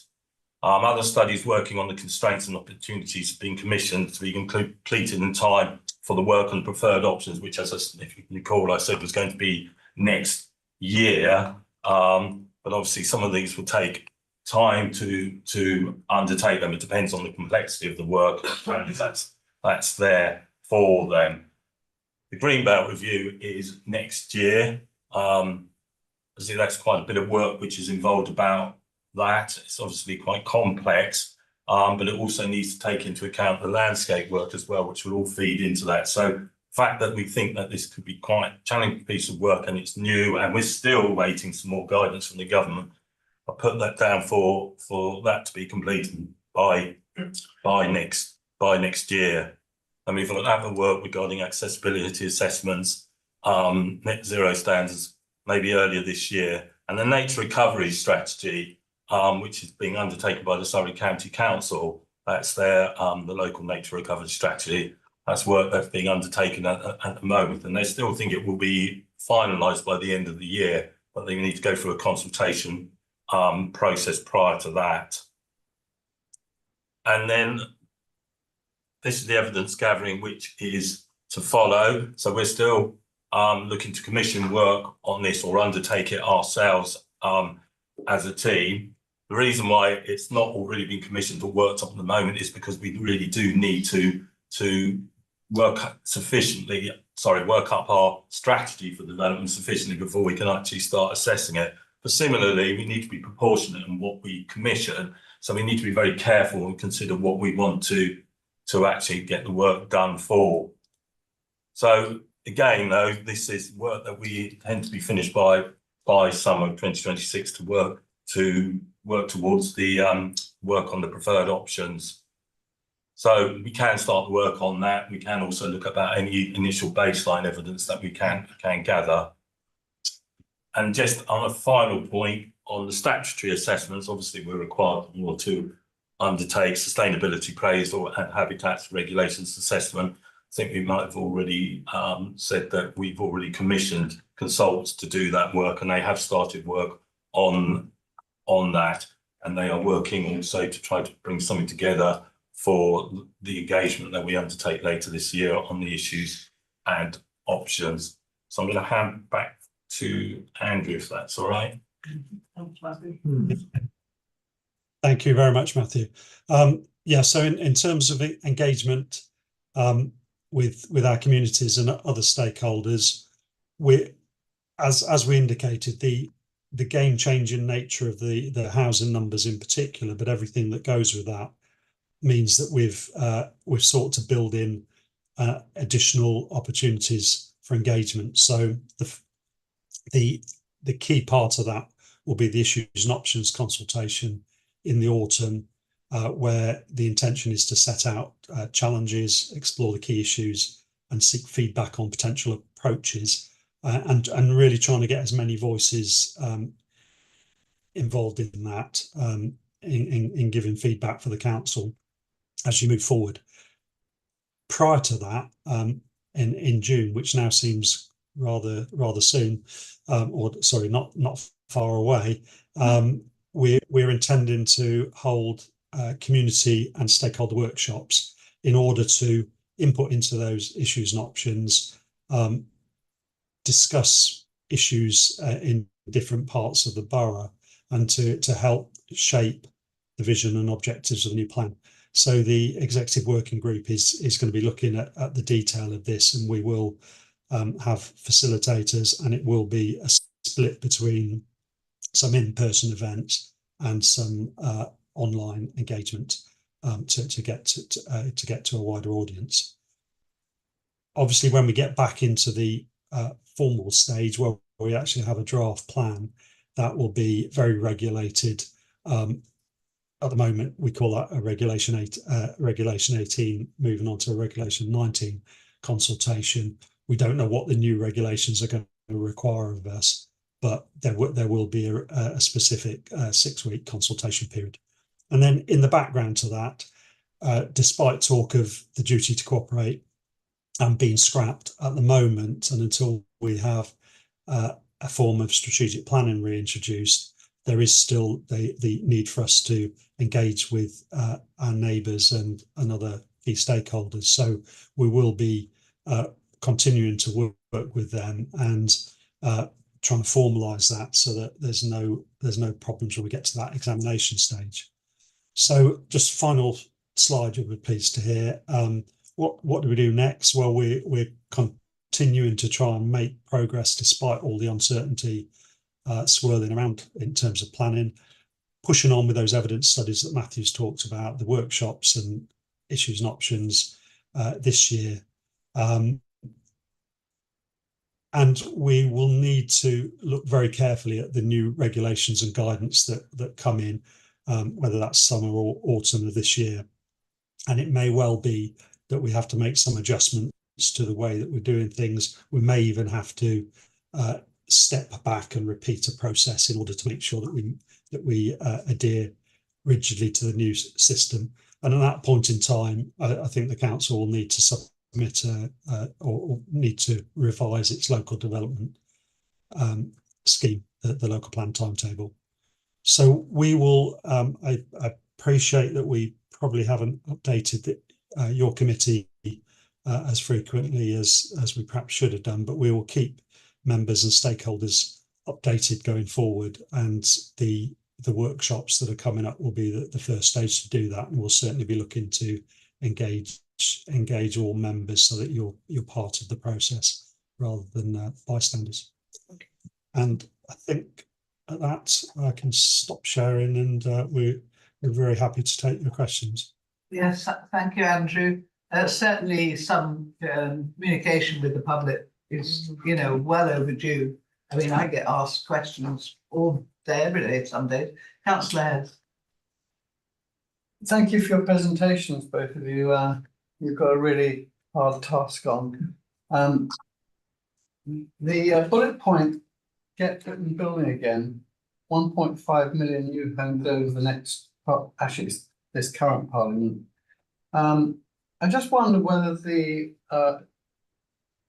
government department up in London, I can't ever remember the letters for it, but you know what I'm talking about, whether they would ever give any allowance for the residential units that are already approved but unbuilt, not just in our borough, but around the country. Because the great thing about those developments, if they've had approval, they've also got SANG attached to them. And they don't make land anymore, as far as I'm aware.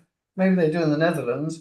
But so all of these new developments that are going to come forward from the call for sites will have to have SANG attached to them. I'm sure the head of planning and economic development will correct me if I'm wrong on that point, but that land will have to be found, purchased, and will have to be suitable for SANG to fulfill the requirements for SANG. So, you know, that's going to be a hurdle. And I just wonder also how the call for sites is going with the SANG that'll have to be alongside it. I mean, quite frankly, it seems to be Alice in Wonderland stuff, this 1.5 million. Yeah. But I would be interested whether the government would ever consider all of those unbuilt approved schemes. Why aren't they being pushed to build them? Sure, Andrew will do his best to answer. Well, yeah, a few points amongst there. Yeah, any commitments will obviously, and by commitments I mean planning permissions and local plan allocations and neighbourhood plan allocations. They will all count against the numbers. And the base date at the moment we're using is April 2023, and there are about 6,000 units in the pipeline, and you'll guess which the biggest scheme was included in there because of its allocation in the local plan. So that will count. Yes, SANG will be a requirement. The call for sites invited proposals for SANG, and I think we had a number of schemes in that we are currently looking at, but Matthew or perhaps Claire might be able to comment a bit more on that. Can I just ask you further, when are we going to get the sort of a bit more detail? I mean, I get so frustrated, and I know the public does. You know, you've had a call for sites. You know, one analyses sites against a set of criteria, and you know, and then we know nothing basically. I mean, I know what Farnham has because I was given that on a confidential basis, and you know what Hazelby's got, but I have no concept of what you found out about the borough. I mean, the borough hasn't changed. I've lived here all this time, and it's still the borough. But you know, I have no information. So you know, how much information can you actually give members so that at least you know we've got some reassurance that there's some shape here. So sorry, Claire, I interrupted. No, I hadn't started speaking. So, and Andrew might want to add to this, you know, with some way off in our timetable and the process of saying here are all the sites, and the answer is whatever the answer is in terms of numbers, we are somewhat of that. As Andrew and Matthew described, the next thing is really the issues and options stage. So it is more stepping back and what are the matters that we're addressing? How do we want to deal with things like transport, health and wellbeing, the natural environment? So all those sort of very high level, and that's the same as any council's going through. I absolutely understand that everybody will, right, what does it all look like? What's the end game? But unfortunately, the way local plan works, anywhere, it's not unique to Waverley, it's quite a long, slow process, and it's really difficult, I think, to keep the engagement and make sure people are being shared sensible information. But we've never had this secrecy. I'm sorry to keep briefing on about this, but you know, we've never had a working group that the minutes haven't been shared with the whole council. We used to be able to go into the planning and look at documents, even if they were confidential. I remember the last Greenbelt review, I was allowed to go in and they didn't quite search me in case I had any habits or anything, but I didn't. You know, we were actually allowed to access information. And at the moment, I haven't got a single Scooby-Doo really of where we're up to with this plan. You know, I know the terms, evidence gathering, I know, you know, call for sites. I mean, I understand all the big terms, just to understand where we're going. Councillor Munro. Well, I mean, can you even answer the question that the call for sites, is it bringing forth a positive response? Are there sites coming forward? You're not going to give me the numbers. So there are sites coming forward. We are reviewing whether or not we need to do a further call for sites, because obviously the call for sites was done pre the new number.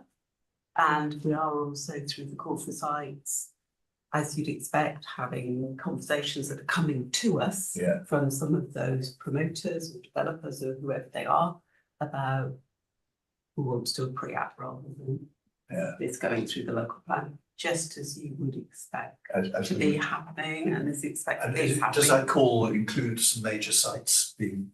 There are 2 new settlements that have popped out of the woodwork through the call for sites. Two new settlements? There aren't. Oh, there aren't. Just wanted to share that with you.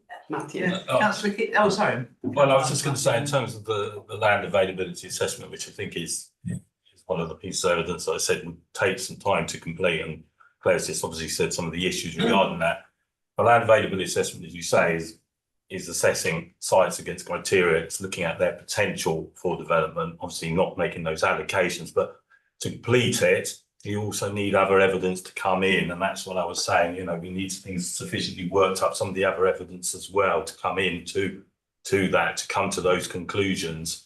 So that will take time for that to be. And just probably to give an analogy with that, it's a little bit, if we took to a planning committee, a plan with a red line round it and said, grant planning permission for that, the planning committee would say, don't be ridiculous, of course we can't do that, because we need to know about flooding, we need to know about green infrastructure, we need to understand the height and the quantum, the relationship with the landscape, all those planning assessments that makes us say, yes, that is something that could come forward, because when we get to the big day, when we're in a public examination of the local plan, what an inspector is going to want us to clearly demonstrate to him that the site is deliverable on all fronts, that, you know, there's enough big flooding issues can be sensibly addressed at a strategic level, that, you know, the developer is actually engaged and is going to move it forward at some point, all those things. And the bar is much higher than the previous examination. So all the things that Matthew's describing and all the studies and evidence gathering that we've shown you at slide 4 are all things that will help to inform whether or not those sites are in fact sites that we could sensibly put in front of an inspector and get a plan that is found sound. And ultimately, that is the end goal, because if we can't do that, then we're back in a situation of no plan, no 5-year housing land supply for another period of time. And no council.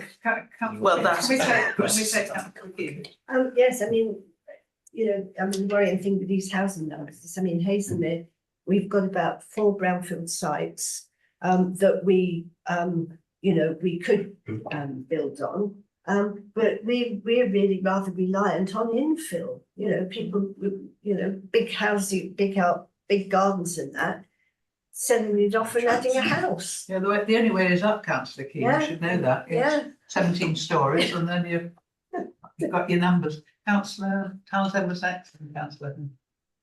Dare I say, mention the word Thames Water. I'm sorry, but you know, where is all this going to happen? You know, I think there's a water study thing up there. We see it's a December 25. can that not be brought forward? Because isn't that got to be one of our major reasons for why this isn't going to happen in this area of Waverley?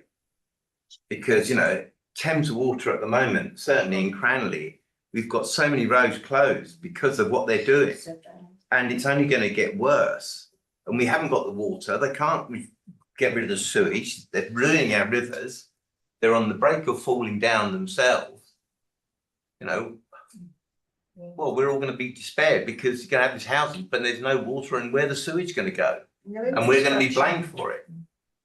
Councillor Hess? There we go. Well, absolutely. I echo every word that Councillor Townsend just mentioned.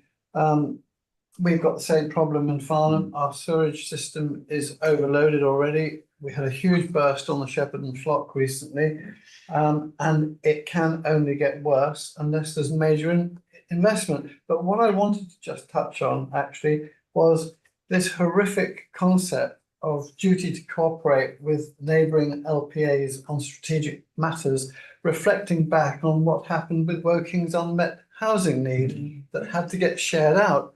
And if on top of what our areas have already been given from central government, we had to then take on additional housing allocations from other local authorities or local planning authorities, it would be it'd just be horrendous. Can I take Claire, because I interrupted? Yeah, I mean, just reinforcing, you know, we're on the same page of all of you. Yeah, water, we know, you know, we hear it every day from councillors and from residents, and actually, to be fair, from developers as well, that can't get the certainty they need about when there is going to be the investment in water infrastructure that they need. So, you know, we are all on the same page. We're all Sure we are. fighting the same battle.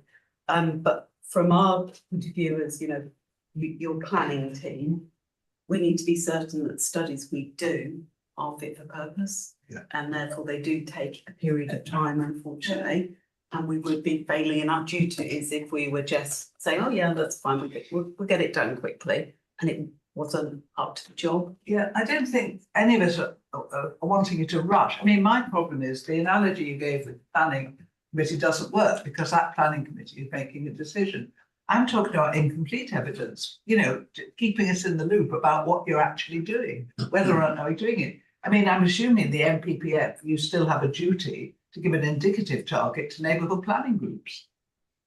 Might not be able to give a number, but it still says to give us, but that's your statutory duty, I seem to recall, from the NPPF. So you can see where people's frustration is, Claire. I absolutely You know, not just around this table, because we're all frustrated as councillors, the ones who don't get any information, but also, you know, the general public, because they all, I mean, they just see the horror stories. Councillor White.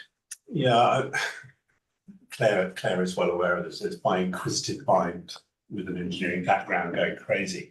But I just struggle with the logic of this. It's like somebody with a baseball bat hitting you over the head and saying, does that hurt? And we've got 3 years at least that we're not protected. At least 3 years. But I think realistically, sufficient. Now, so does that mean actually, what is the benefit of us spending out for going to inquiry?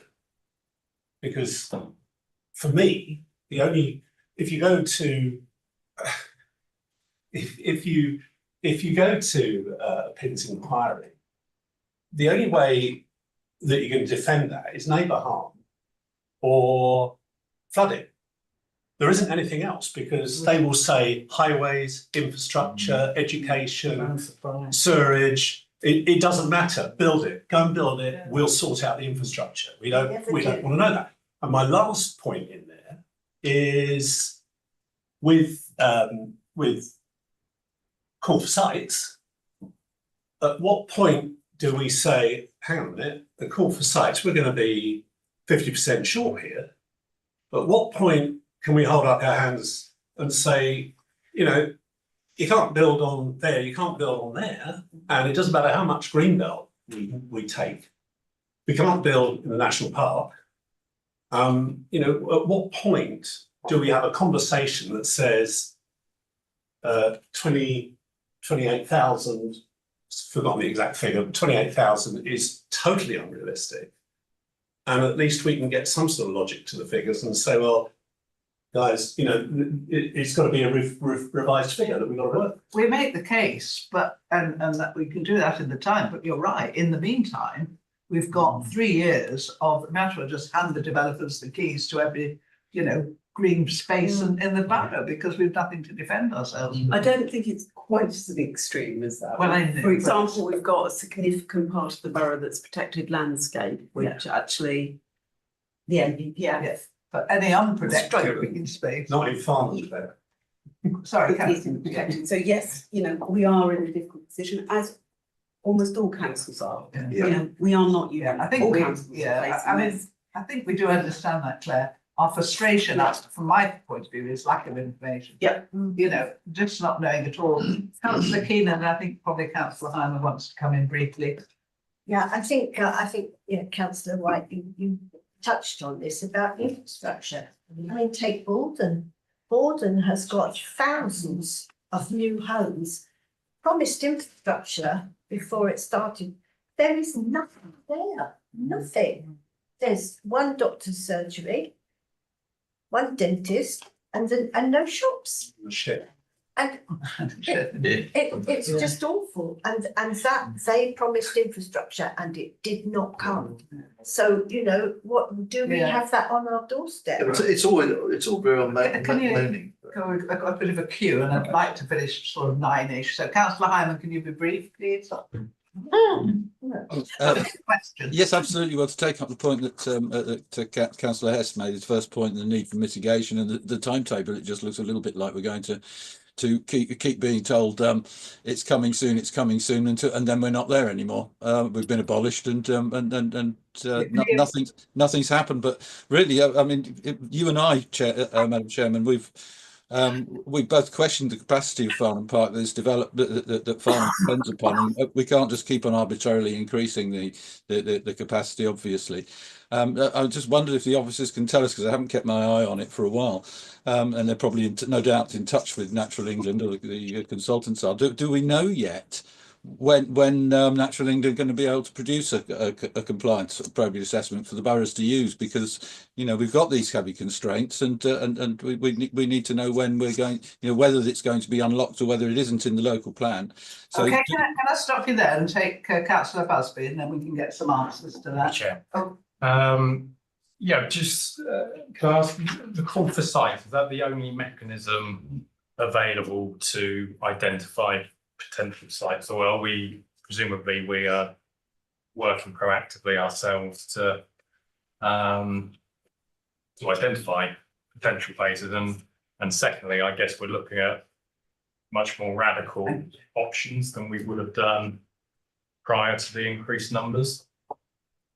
So first answer to the question, yes, we are, and we'll have to continue to look more proactively and look at all options, including conversations across boundaries of the duty to cooperate.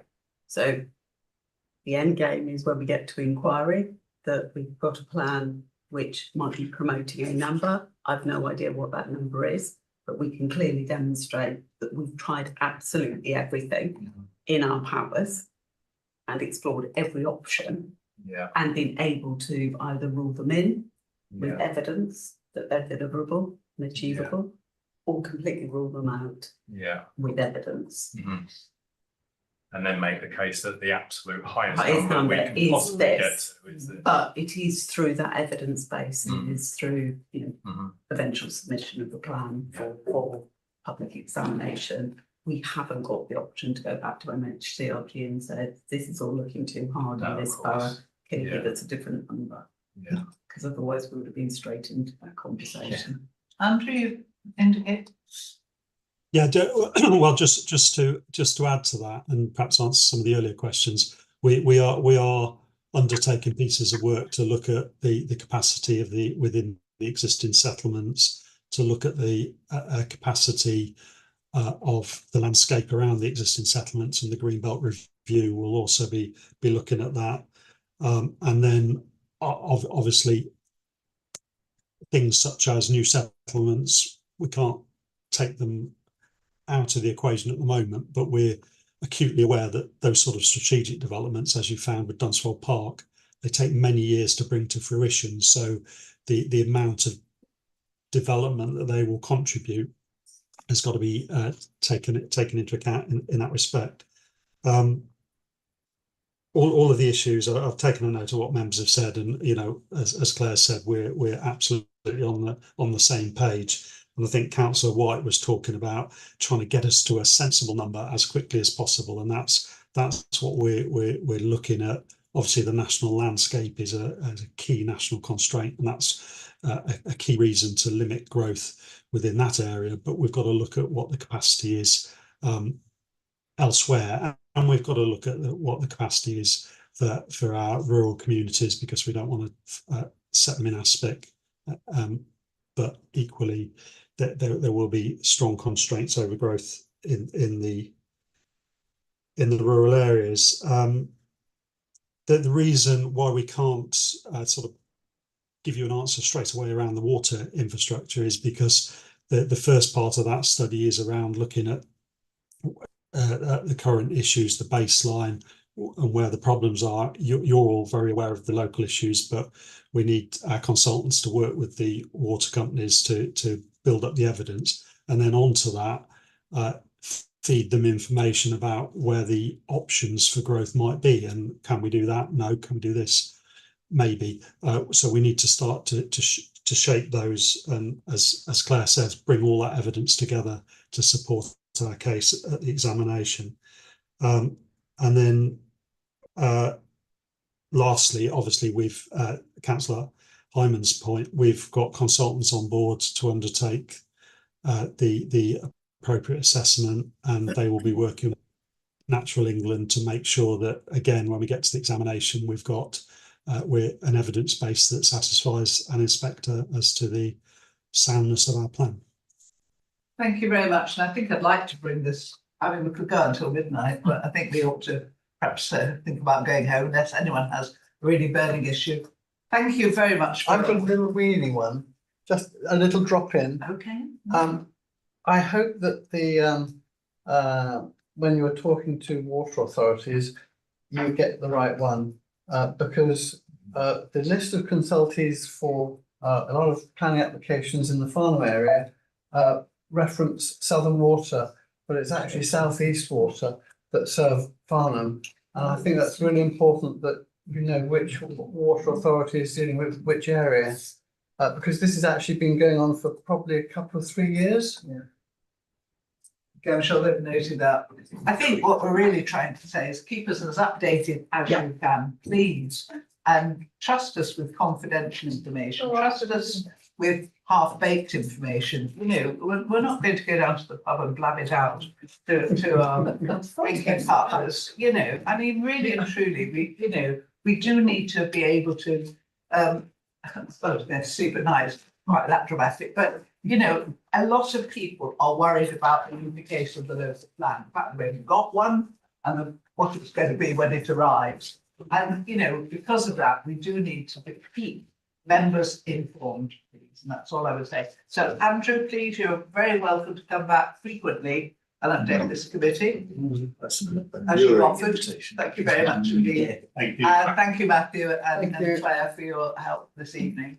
And I'm sure we're going to chunter on about this for years to come. Anyway, thank you very much. Thank you.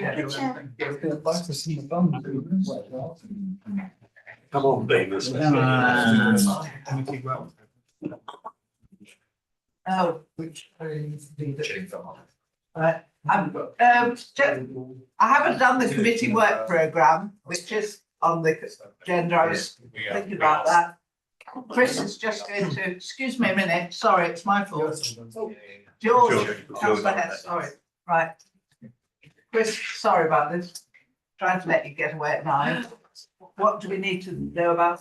My apologies, committee members. I won't keep you too long on this. Just to let you know, the committee work programme has been published at agenda item 9.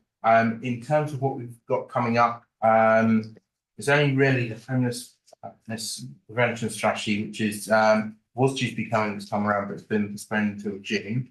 We're also expecting Waverley Training Services to come forward as well at a future meeting. I was at the Resources ONS committee last week, and I think one of the requests in there was that ultimately, whilst it doesn't come within their remit because it's a service, that potentially they request to be invited to that committee as and when it takes place. And some points that they perhaps pointed out that they'd be interested in some answers to would be the level of losses equating to approximately £500,000 annually. And also they wanted to scrutinise the Waverley Training Service Action Plan. So just a couple of points that they would be keen on being focused on. There was also a query from them in relation to a post-scrutiny review of the grounds maintenance contract that was approved at council a week or two ago. Ultimately, at this point in time, we need to establish whether it would count as a service or whether it counts as a resource. And so that's just a little bit of work I need to get my head around. Other than that, that's it from me. Thank you, Chair. Isaac, could you just remind us that is another joint one coming up? We're not allowed to use the word joint, but I refuse to use the correct word simultaneous.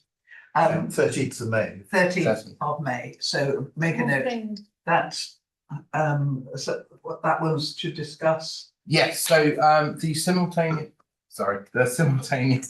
committee will be to look at the corporate strategy and delivery plan, and we're also planning on bringing a scrutiny review paper as well, which I understand there hasn't been one for a couple of years. And so what we're hoping to do over the next couple of weeks is get a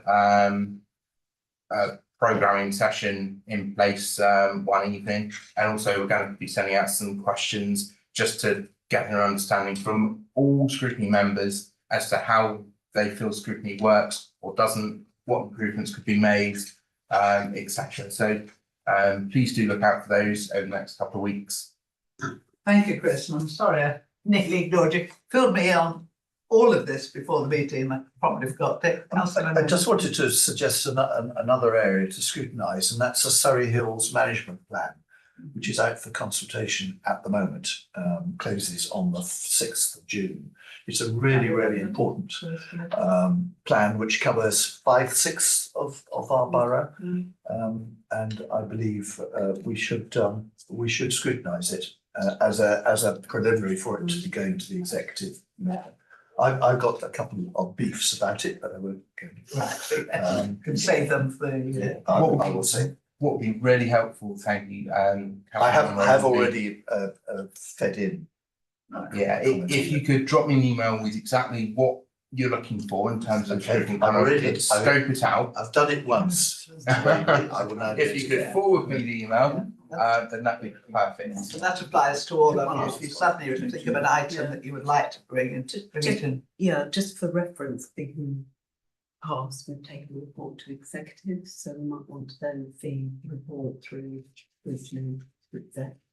But that executive report is about being purely the adoption of the management plan, rather, which is obviously a requirement, but not the consultation, which is the current process at the moment. I will leave it to the office Yeah, to we'll sort sort out that out, what but I just comes wanted us. to- Chair, That'd be great. Can we make sure we have papers, please? Yes, papers were not forthcoming for this meeting, so please can you make sure, Arthur, and that anybody else, Chris, that we do get our papers from. Thank you very much indeed. I really will let you go home. I'm so sorry. Are you sure? Yeah, go.